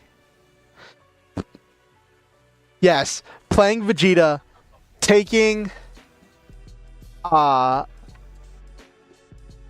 Krillin's energy and then just blowing up 3 is hilarious. You just wipe the enemy's board.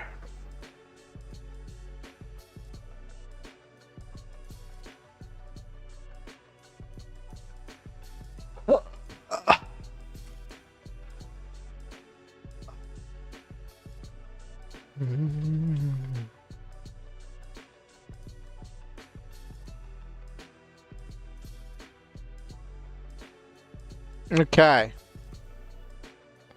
Now for Yamcha.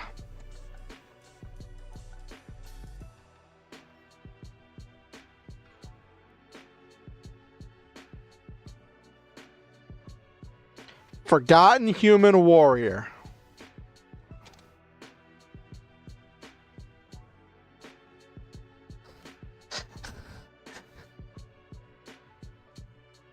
Ooh. That's an interesting way to think about it. Except, like, it doesn't Red Dragon Archfiend attack everything when he or destroy everything when he attacks?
Alright, this I'm just having fun with.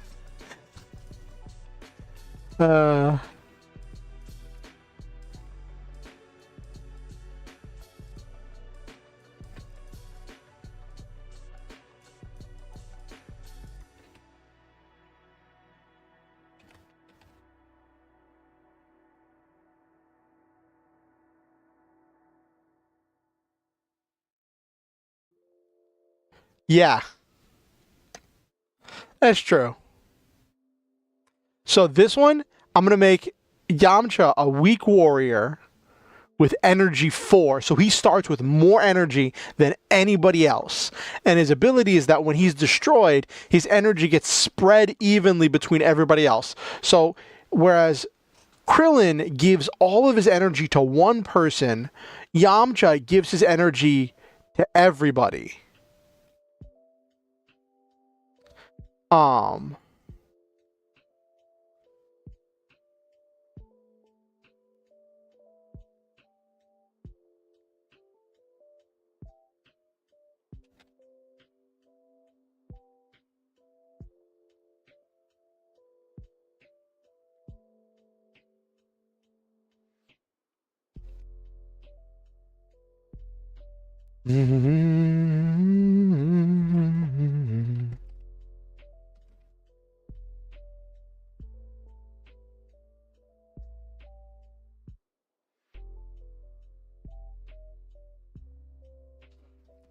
You should cut that card, but I love it.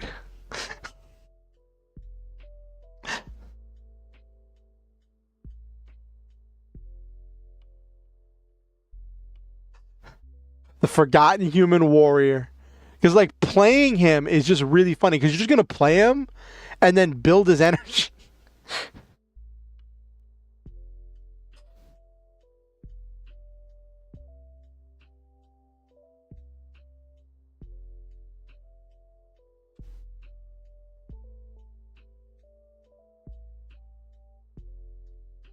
What's something OP he could gain?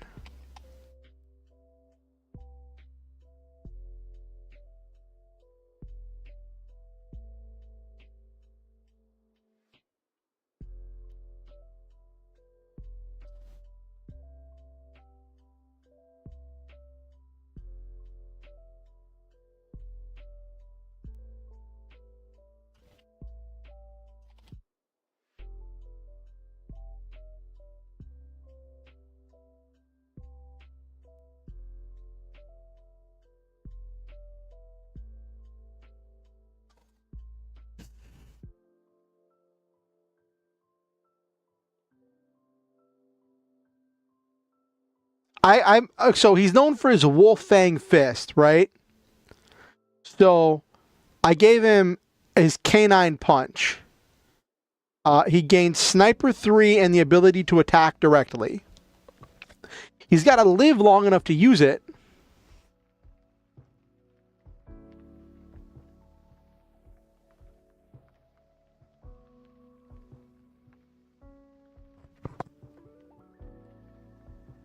Because he's weak, so anyone's just going to pop him.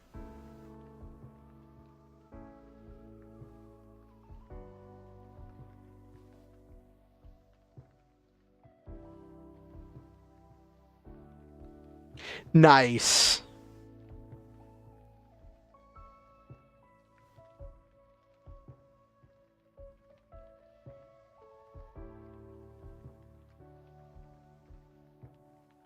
All right.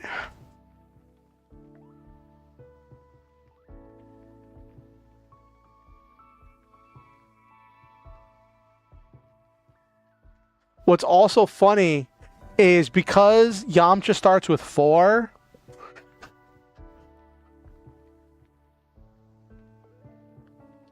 Vegeta can enter, or if Yamcha gets played, charges to 5. Then Vegeta enters. Vegeta takes that 5 energy.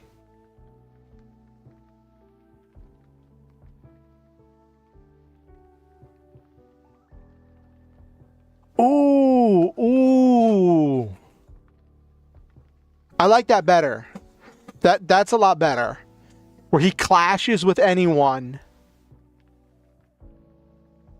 The ability to clash with anyone and gains Piercer 2. I like that.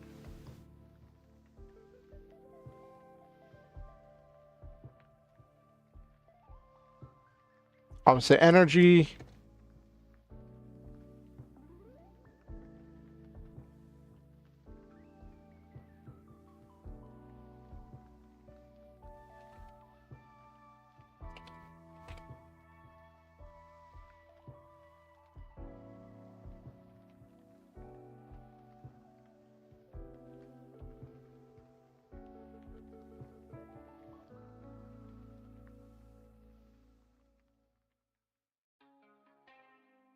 Oh, nice.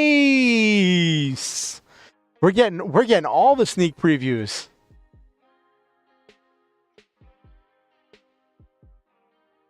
Contender. Ooh. So then it's like he is the same strength, but he can clash with anything. Okay.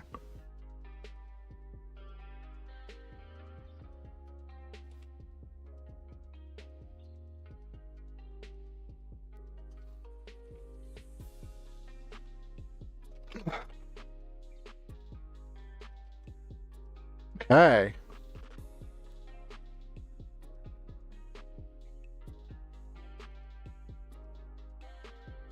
Yes, I love the fusion keyword.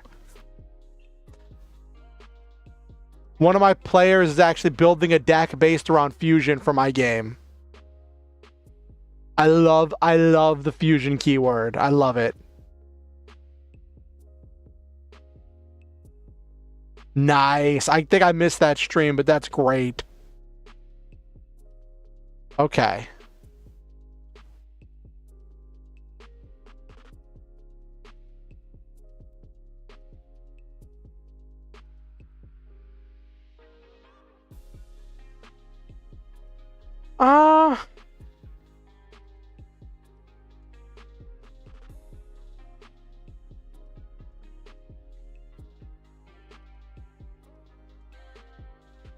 We do need to have Dragon Balls. That is actually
I was thinking the energy being the key.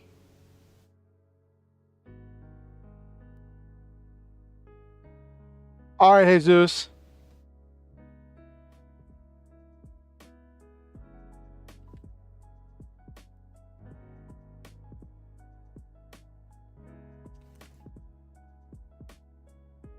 I always get this confused, so I'm making a mental note. First turn is turn 0, so it's X more turns.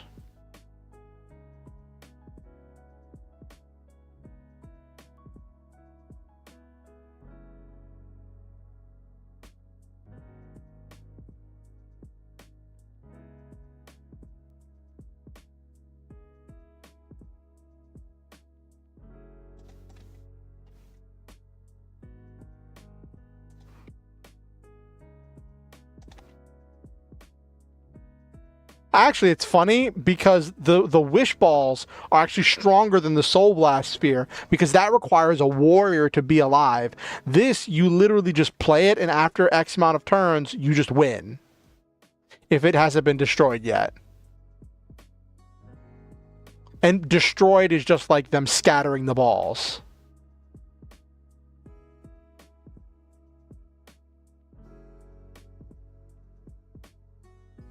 Mm-hmm.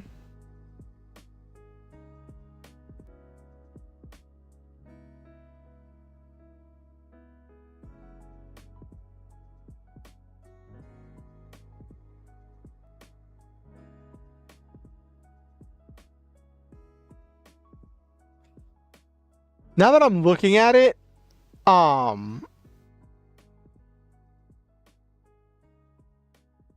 Wish Balls is much simpler.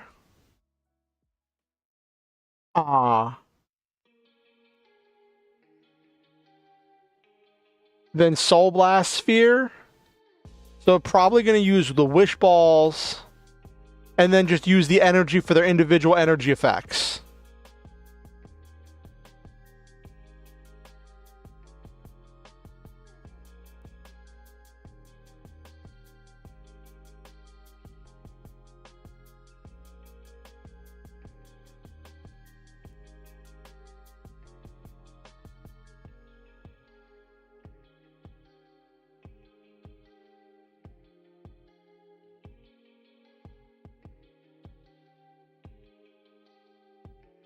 Actually, I don't think I'm going to use the contender keyword because I want the canine punch.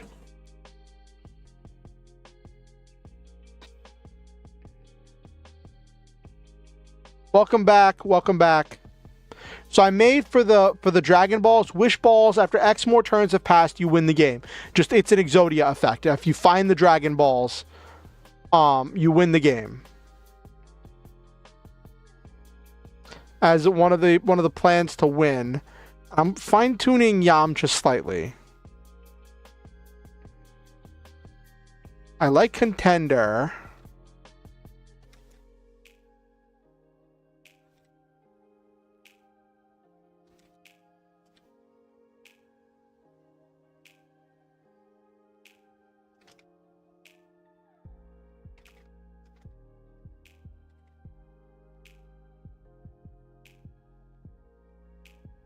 All right, so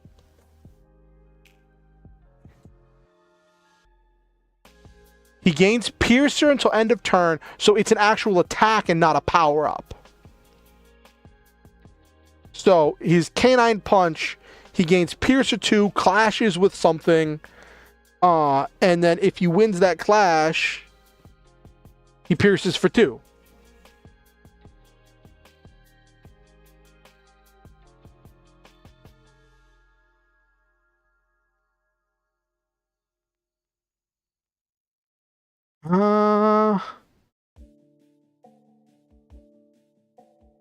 I'll bring that down to energy 4.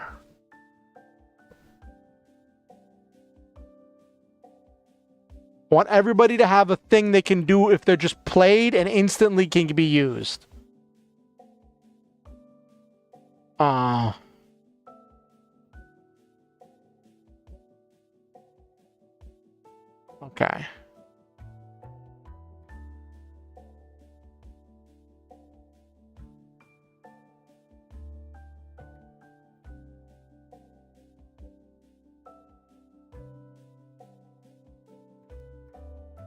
Yeah, so you can just play, you could just play Yamcha, spend the 4 energy, and take a chance to do 2 damage. But if you fail, he's just going to be dead. And he's going to have no energy to spread around.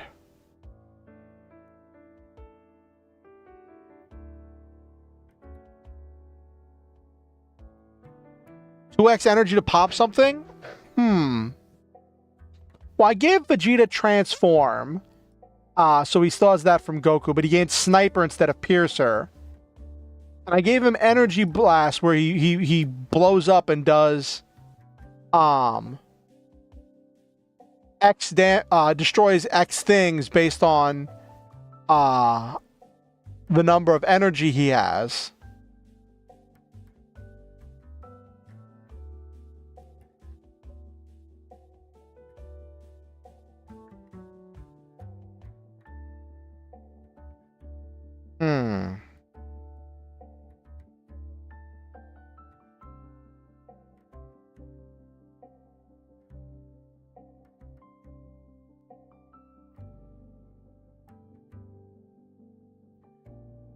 Just forcing a trade. Okay.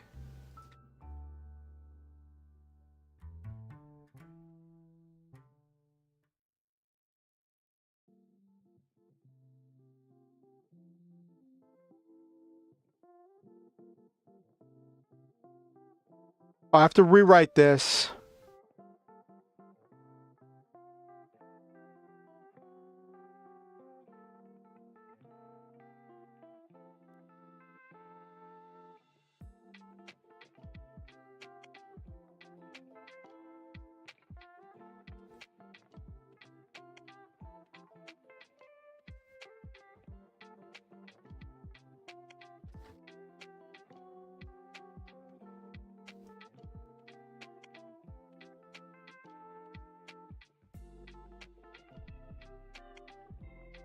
Warriors and items. Okay.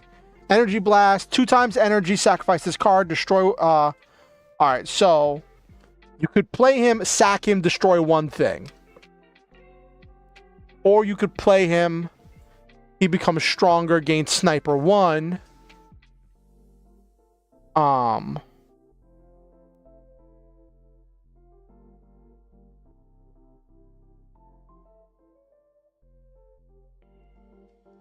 Then you've got the human friend with the energy disc that can destroy, that can cut any warrior or item in half. The sun flare that says your target opponent cannot attack on their next turn. And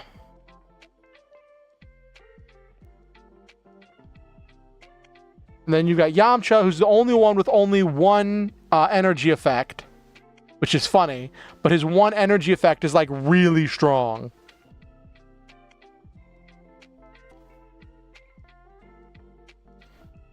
All right.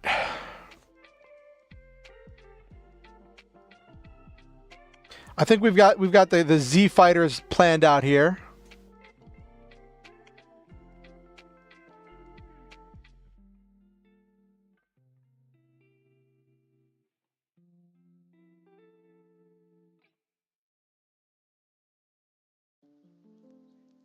And you're right, in classic Toriyama fashion, we forgot about Tien.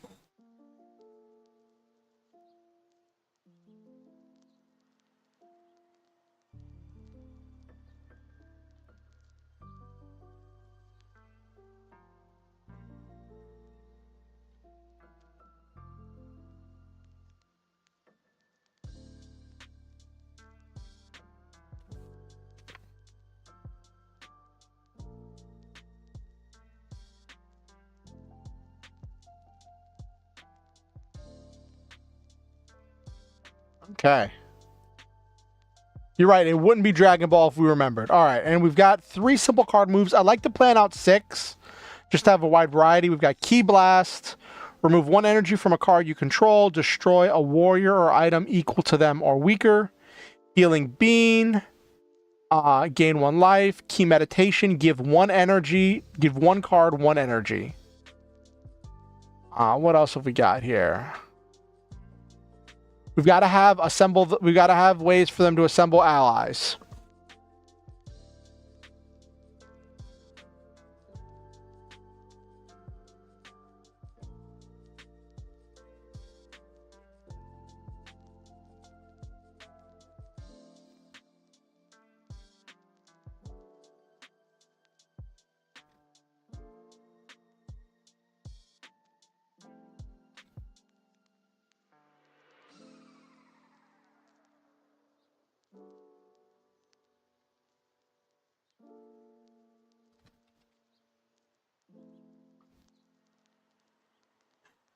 Yep.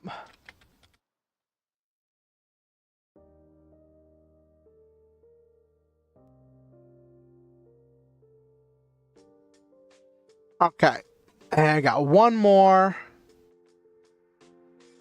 Exactly. Ki Blast.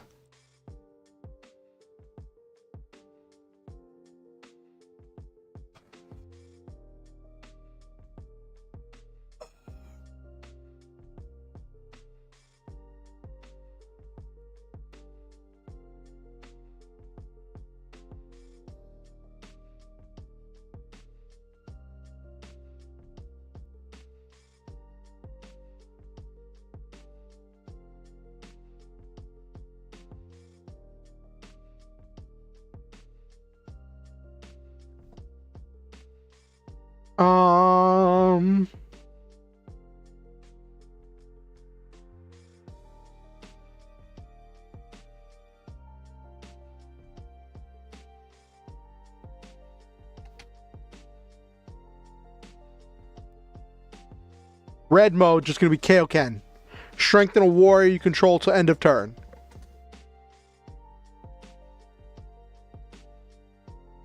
Just get stronger. Gotta have that in the deck about warriors.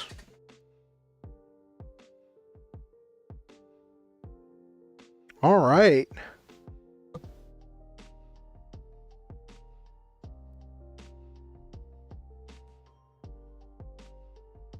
Oh, gotta plan out the lash against losing. What would he do?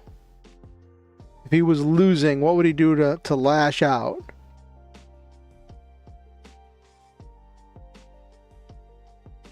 From what I've heard, he was always a slacker and a really nice guy.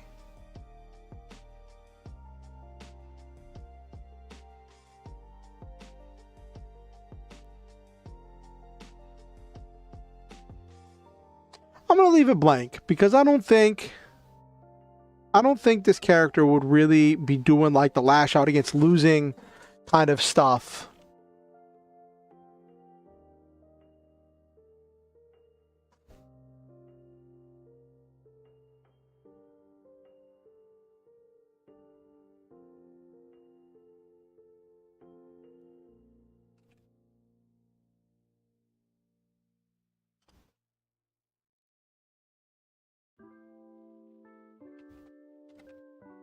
Yeah.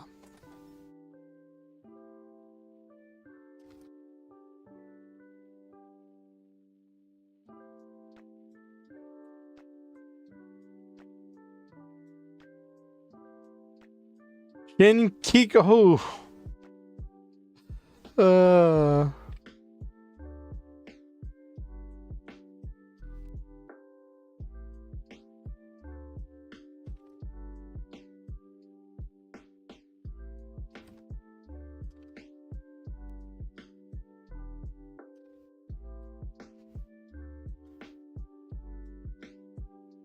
Mm-hmm.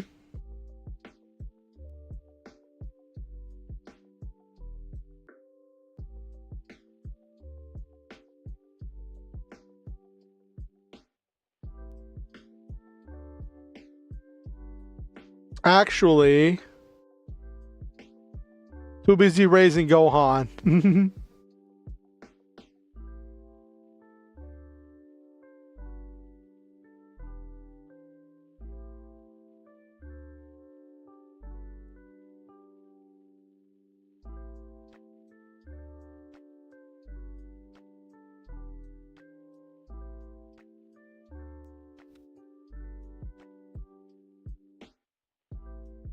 Doop, boop, doop, doop, doop, doop. Okay, gonna give him the fusion ritual so he can fuse any two warriors.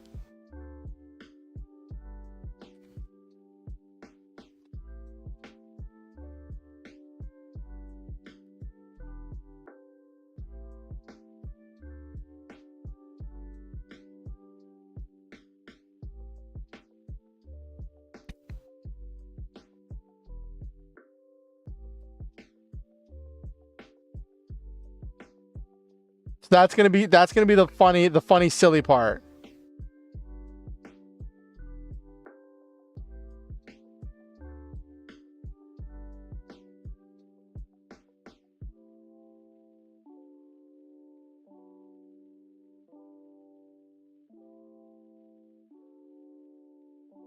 Make up a new Super Saiyan level. Ooh.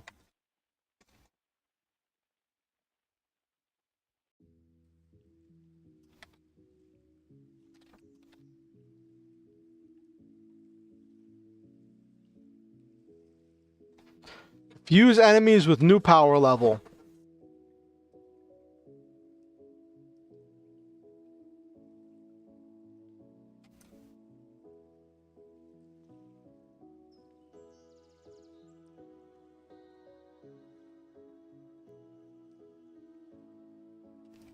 This isn't based on him, but just because of the memes about Goku.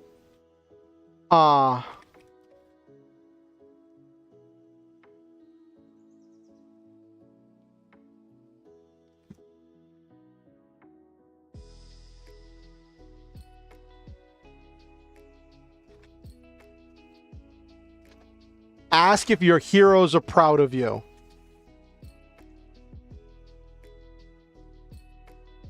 He needs to break your concentration, break your will to fight. Just ask, are your heroes proud of you?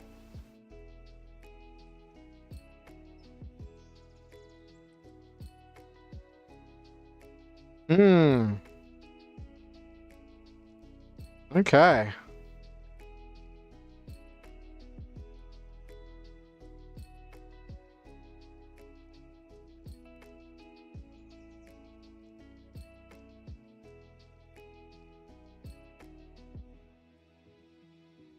Yep. So it could play the Joyful Monkey Warrior and the Prideful Monkey Warrior, drop Fusion Ritual, becomes a strong warrior with Overwhelm and the ability to take energy from others, combining their energy and the ability to gain Sniper 1 and Piercer 1, sacrifice to blow things up, or the Turtle Wave Cannon to do a bunch of damage, which is funny. I think that came out all right.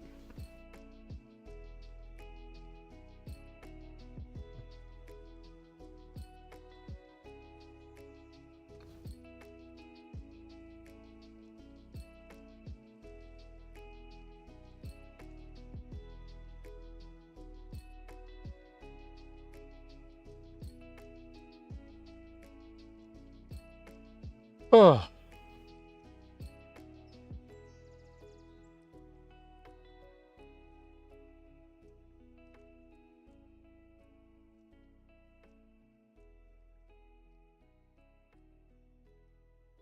All right.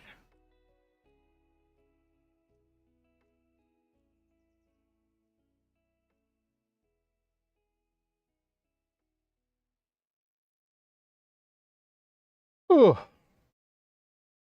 I suddenly got really hungry.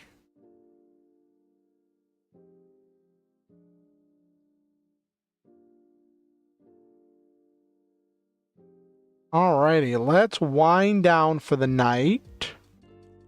We did a bunch of stuff. Made a whole NPC encounter. This is designed to be an NPC encounter that the players aren't necessarily going to be fighting, but someone that they're going to like interact with, or they'll come upon in the middle of a battle. And they'll be, I think it came out very well, Jesus. A lot of it was due to your input and due to the input of everybody in chat. So the idea is that the players will come upon plus Ultra Instinct. Oh goodness. I think what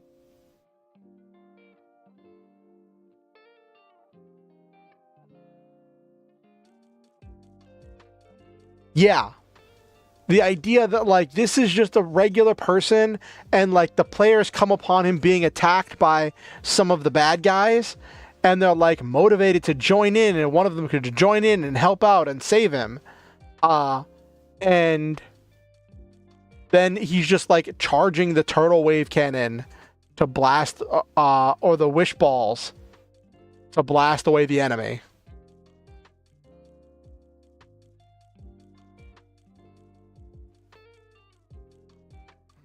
Also, I shared this. This is the one, Iris, that I shared on the Discord that I made after last stream. I didn't make it on stream. I went over it a little bit.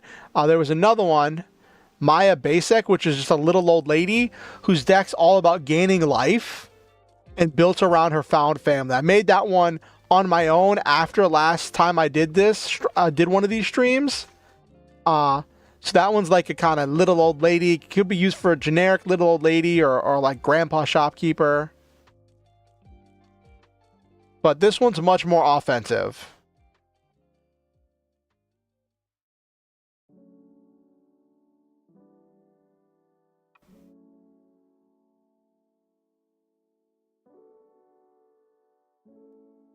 Mm-hmm. I think it was Jesus mentioned that it's funny that like that it's funny that like in my world everyone plays card games. It is a thing to do to resolve problems and deal with things. And I think it was Jesus made the comparison between my setting and Street Fighter 6, where like you can fight anyone. And this idea that like the players come upon little old lady being robbed by some ne'er-do-wells and are called into battle to try to rescue her.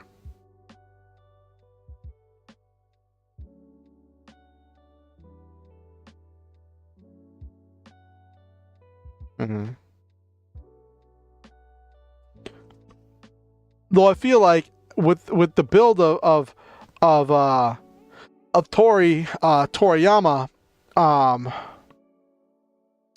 the bad guys might need to be might be the ones who need being rescued.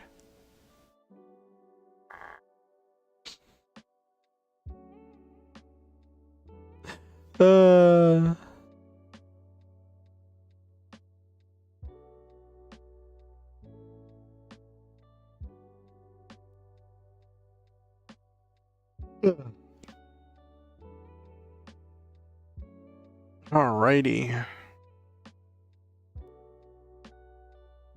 It's funny, last time we did one of these.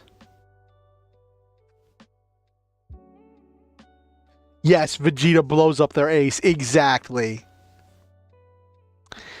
It's funny, last time we did one of these, I think we like ran late because we were just cooking so much.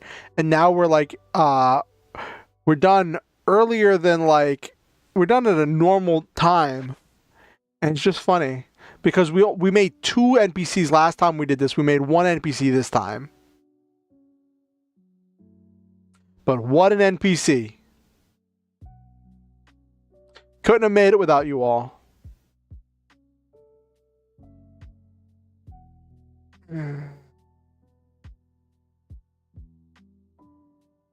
Alrighty.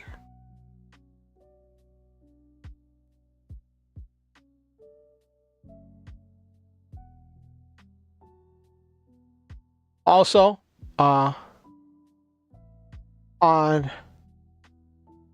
sleep good, and I'm getting hungry. I just got really hungry all of a sudden. Let me do. Also, on the off chance anyone hasn't backed Perfect Draw, you've got 46 hours left to back Perfect Draw and to get the good stuff. So, they've got all these stretch goals, all this goodness.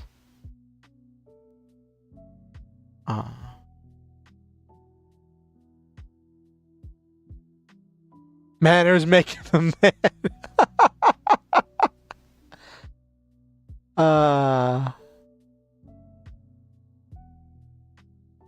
Yeah. They are hitting all kinds of goals.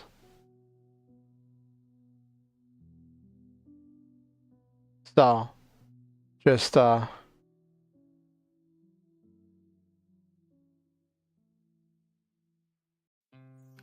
Kingsman of Duelists. Oh no.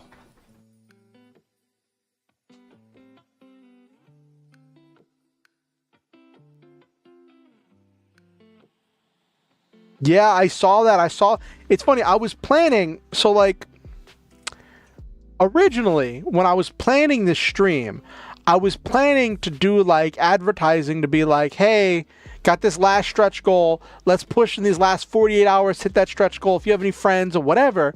And then I got the email when I was getting ready for stream today that was like, oh, we passed our final stretch goal. And I was like, oh, well, I mean, I still want more people to support the project. It was just really funny.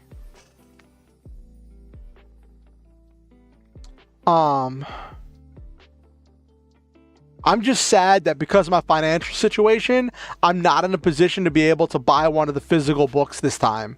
And like, I heard that like it's unclear whether we're gonna get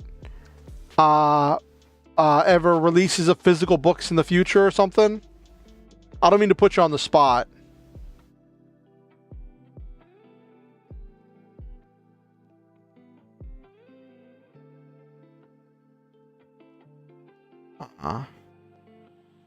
But yeah.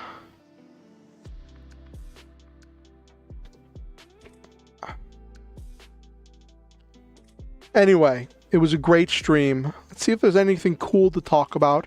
Oh, there's an ad going on. That's funny.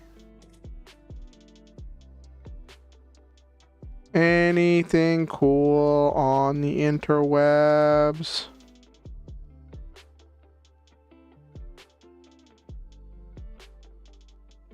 Well, not for the booster pack, for the actual for the core rulebook was what I meant.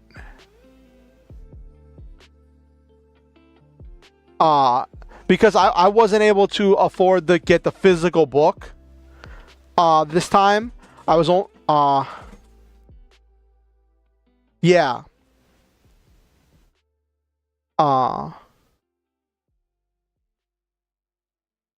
But with my disability hearing coming up, there's a possibility I might actually have funding at some point in the near future. Well, somewhat near future, relatively near future. I was just able to afford to get the PDF this time.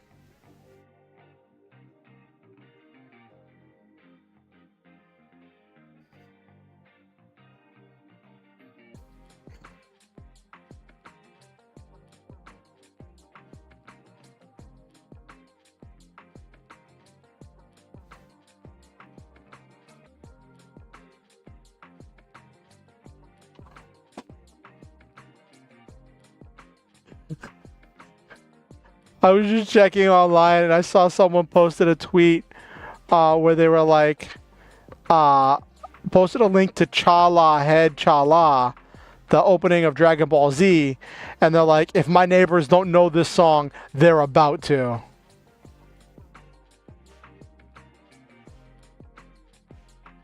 I get that. I understand. I understand, Iris. Sorry if I put you on the spot. I was just curious.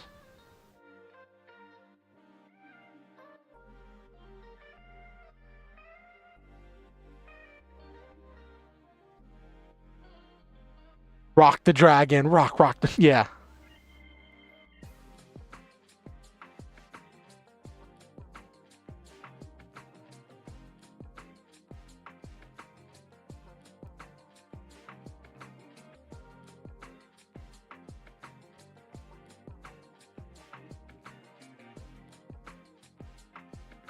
Yes. Oku-san, welcome. Welcome, welcome, welcome. I don't know if you were here for the stream. We had a fun stream.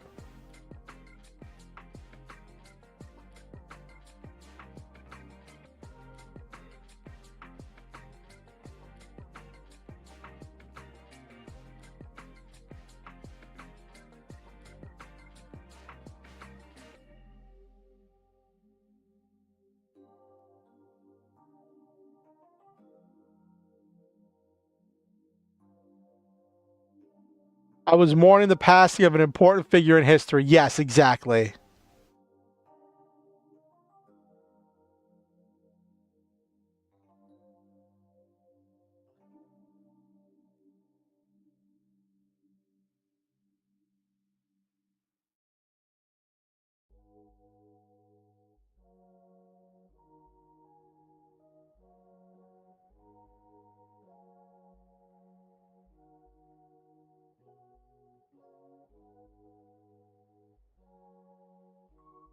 Okay. Yes, mourning the passing of a legend of my people. I'm wondering if, like, I don't know, any communities are gonna do anything, like, to, like, organize anything to celebrate his work, because his work touched so many lives.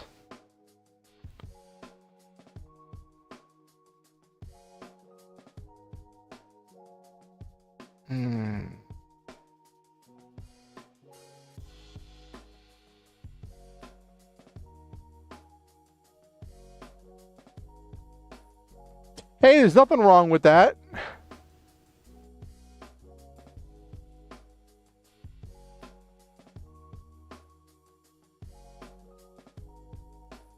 Yeah, nothing wrong with being fixated on work, Okusan.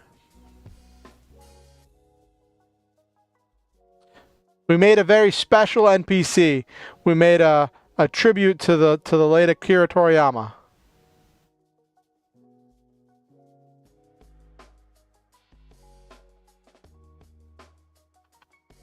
Definitely, definitely.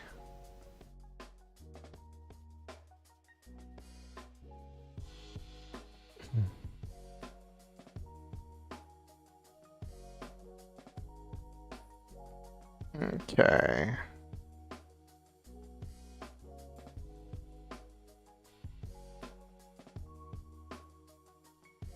Oh, you did? Okay, cool.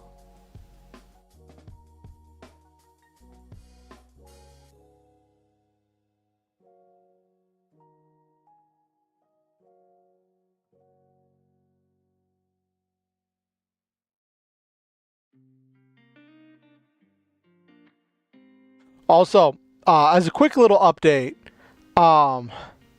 so as some of you know, I've been working on a project to develop a game in RPG Maker.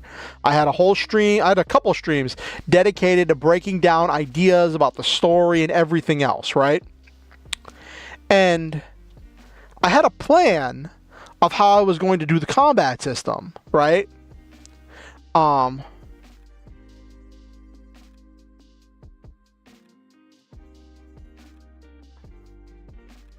That would be very interesting, Naberu. So I had this very clear idea about how I was going to do my RPG Maker game. I was going to use a plugin that would let me change the way a character looked whenever they entered a certain state, create a power-up state. When characters entered that power-up state, they would gain certain buffs. Oh, remembers you of... Oh, no, Jesus. Well, it's a good thing you got reminded, right? So, you gain certain buffs, and then your thing would change to be the mech, right? That was the plan. That was the idea. And I was doing some research, right? Because I'm always researching whenever I get a chance. And I found this plugin, or series of plugins. There's 3 plugins, right? That was produced by somebody else, not Yanfly. It was made by another plugin maker that worked together to create this unique situation. There is one plugin called for summons, where it lets you summon another actor, that you would create that actor and you summon that actor as another character on your party, right? And then there is a plugin that lets, for that actor, instead of using a side view battler, just using a stationary image like an NPC image, right? And then there is a third plugin that says if you do that, you can have the summoned creature, the summoned actor, replace the actor that summoned it, or replace an actor, either all of the actors or the actor that summoned it, on your field. So then you can summon these actors and then have them replace the actors on your field. So I was like, wait a minute, I could and you can have, as part of the summon thing, have the summoned creature or whatever, the summoned actor, have a specific level, or a level related to the level of the character that summoned them, or you could do these things to control the stats. And I was like, what if I create these actors and I create the mechs as actors, right? And set up this summon thing, and then have it where, like, if you're level 1, your summon's going to be level 2. And then because these summons won't have equipment like the players have, give them things based on their level in order to fit in all of their damage formulas. Or find some way to make you able to equip them with things so you can equip them with defensive stuff. Front row. I gotta use the bathroom. Sit tight. I will be right back because I still need to do my outro. So, I will be right back.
Hello. Sorry. When you gotta go, you gotta go. I like where your head's at. I'd tie the mech as the state of the character class. I could.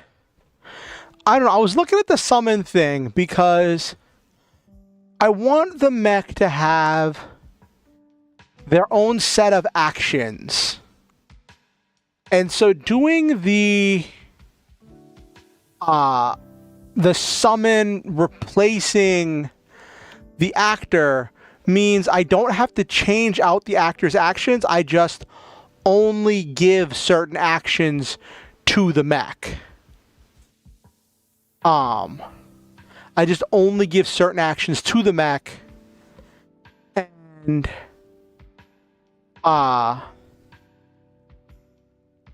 do the replacement.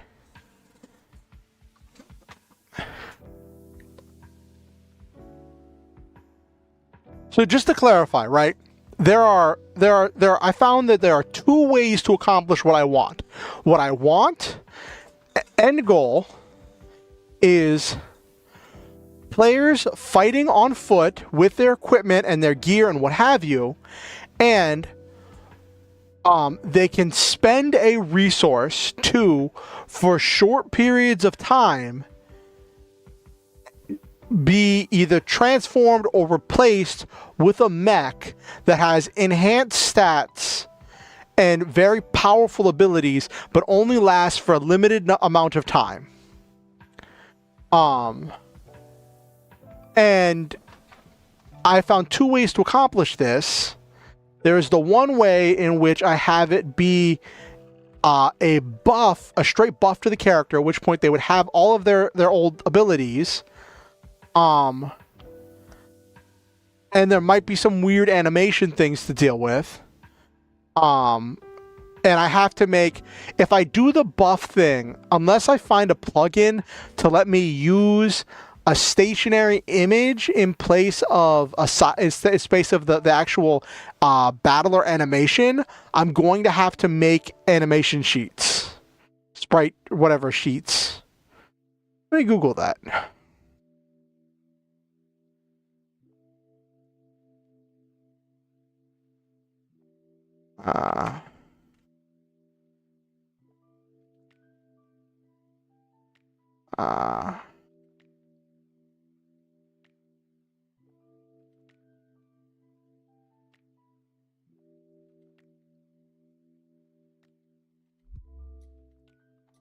I do have a sprite. Ace, I don't know how you pronounce that.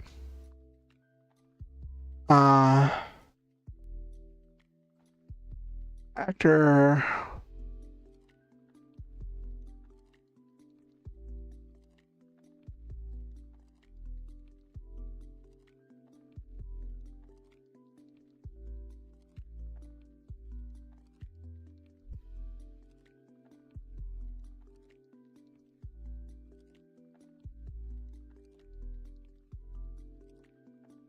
Yeah.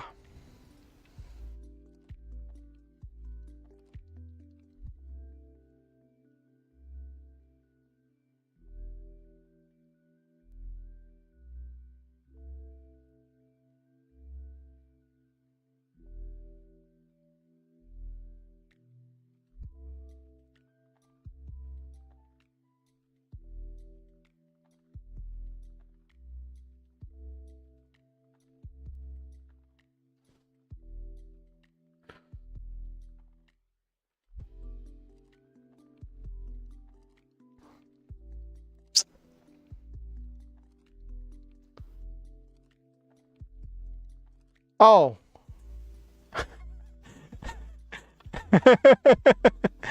Oh, thank you, Iris. Oh, that had to be bizarre. Sorry. All right, Jesus, I'll reach out to you if I find anything.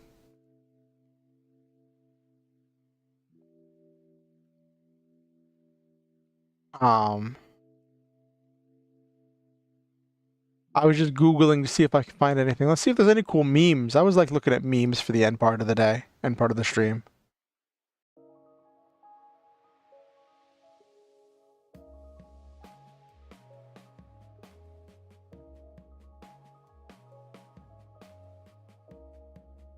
Memes are good.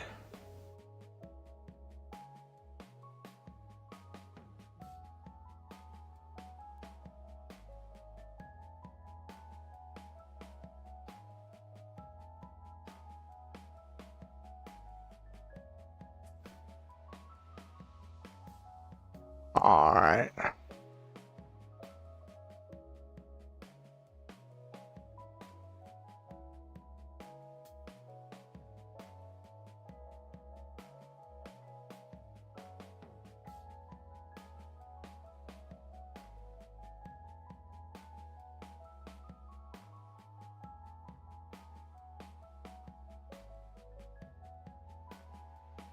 Oh, I found a cute meme to share. It's wholesome.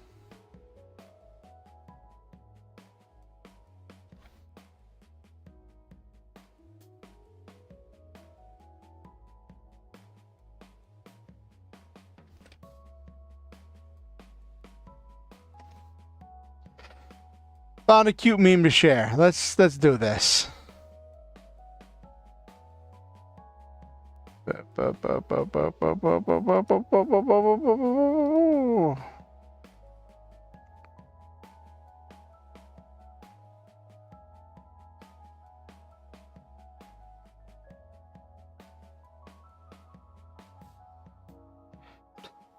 For weeks, my dad didn't understand why our neighbors would build a wheelchair ramp into the lawn instead of the driveway. When he saw this elderly, chunky boy in the yard who can't climb stairs anymore, Dad has replaced his confusion with admiration for these 10 out of 10 owners and their very good dog. Edit, I have been informed by another neighbor that his name is Hershey. So these people made what looked like a wheelchair ramp for their dog to be able to go out into the yard, probably handle business and whatnot, which is adorable.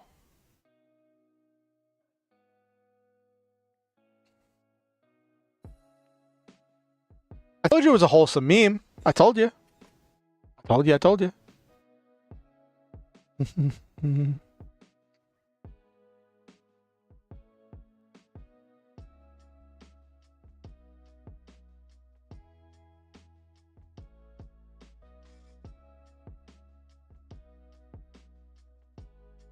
Yes, we all love Hershey.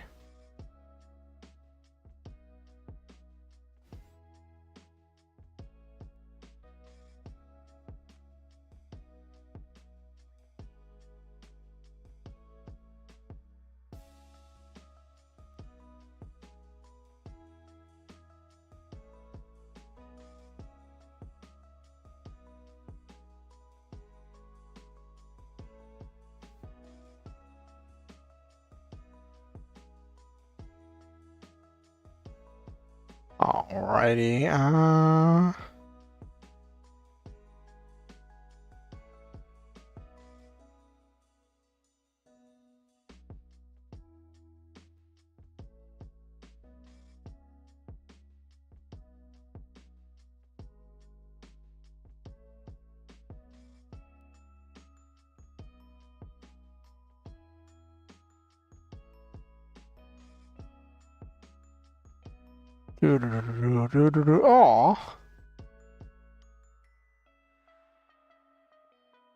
Found another cute one. It's animal related.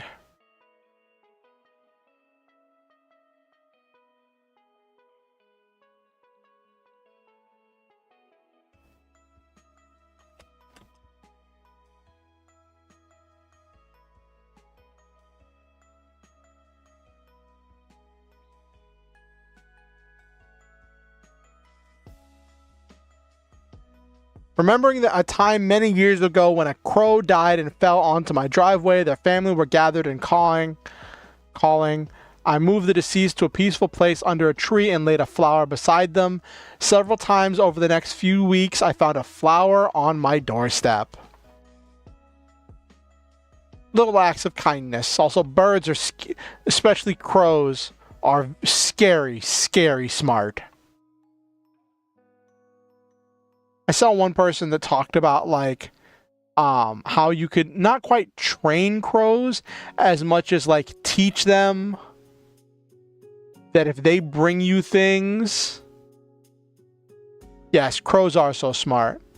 You can teach crows that if they bring you things that you will give them treats. But you have to accept a couple things, and among those things is that you are indirectly supporting theft. Because the crows are taking these treasures they give you from somewhere. And probably someone.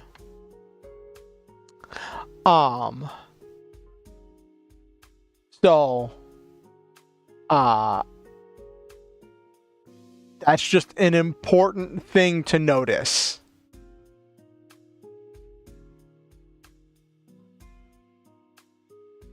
And that's always an interesting thought for me about, like, the concept of, like, not guilt through association, but the complexity of the situation of, like, you're just getting these cool things from the crows, and it's just cool because these are gifts from the birds, but those things came from somewhere. The birds didn't make them.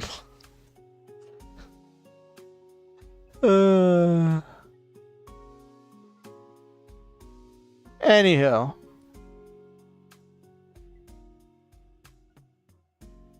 Got a couple nice memes.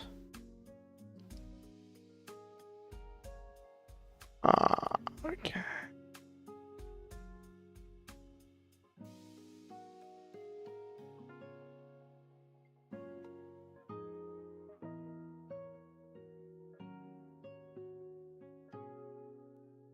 Alrighty, let's wind down for the night.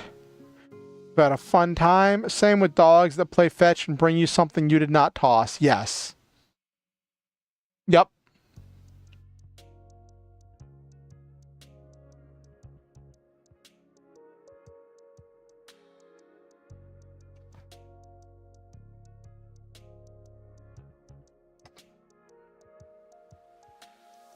Okay. Let's close up shop for the night. Let me see if there's anybody. I think there's still some people to raid.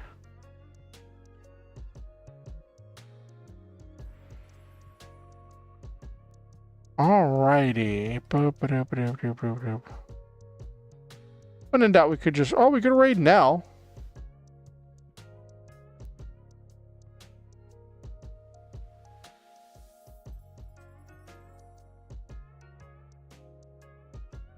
How long has Nell been streaming? How long is Nell going to be streaming for? Oh, Nell's been going for 7 hours.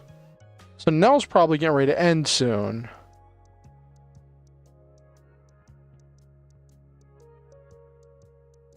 We'll do Lila if Lila's still streaming by the time I do my outro. Anyway.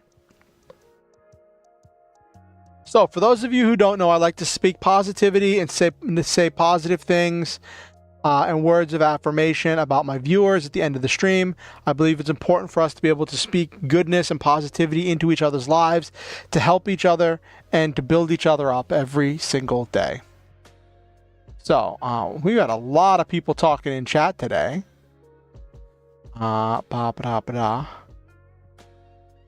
So we have for Jesus, Nabiru, Noel Main, Iris. I think we had somebody else, Tree something or other. We had those three that were the same person. And oh, here we are. Z3, Nick and Focus, and ASDF. And who else did we have? Oh, Okusen was here.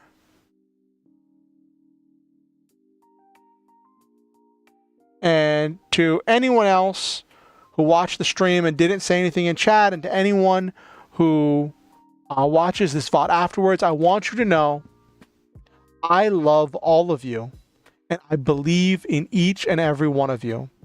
I think that you all possess a truly unique and one-of-a-kind potential to make this world a better place just by living in it in your own unique way. Thank you for coming to my stream. Thank you for being a member of this community. Thank you for making not only this community better, but my life better. I believe that you are a valuable and worthwhile person to know, that you are worthy of love and deserving of good things. I believe that your hopes, fears, concerns, and dreams are worthy of note, valid, and important. You matter. You are important. Always remember the Star Hunter motto: shoot for the stars, have wonderful adventures, live your dreams, and always stop to enjoy the memes. One thing I ask is that if you're watching on YouTube, you do like the stream. It helps the algorithm with pushing it out. We've been getting a few more people recently, and I'm definitely excited to see more people come into the community. If you have any friends or neighbors or aunts or uncles or relatives that you think might enjoy my content, feel free to show them my content or invite them to the next stream. Next stream is going to be Monday, 8:30 p.m. EST. I think that's three days from today. Yeah, 3 days from today. Last time I said 2 days, and I meant 3, but it is, just know it is Monday. Mondays and Fridays. Yes, it has been great seeing you, Iris. And one last thing. You do not have to donate to be here. You don't have to give money to be welcome. I value each and every one of you. I think that you are truly precious and wonderful individuals. But I also appreciate each person who has donated and helped make things possible for me in the past. I appreciate each person who has given money and time to help me out in so many different ways. If you ever feel motivated to donate to improve the stream, to improve my life, to help me out with any number of things, there are links where you can do that in the description down below and in the donate panel on Twitch. You can give a one-time donation through PayPal or through Ko-fi, or you can sign up for monthly donations on Ko-fi. I have 2 tiers. There aren't any rewards for those yet. It's just like kind of a, you want to support me and help me out kind of thing.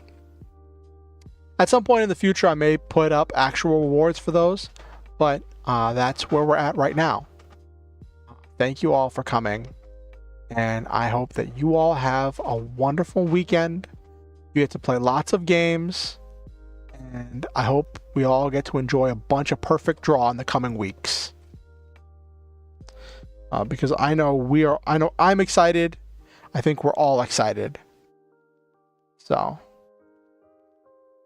Also, you can follow me on social media. There are links where you can do that in the description and in the, I think, the About panel on my Twitch. I always keep forgetting to check. Anyway, have a good night. On the Twitch side, we're going to be raiding probably Lila. If not Lila, then it'll be Roomba. Just be nice.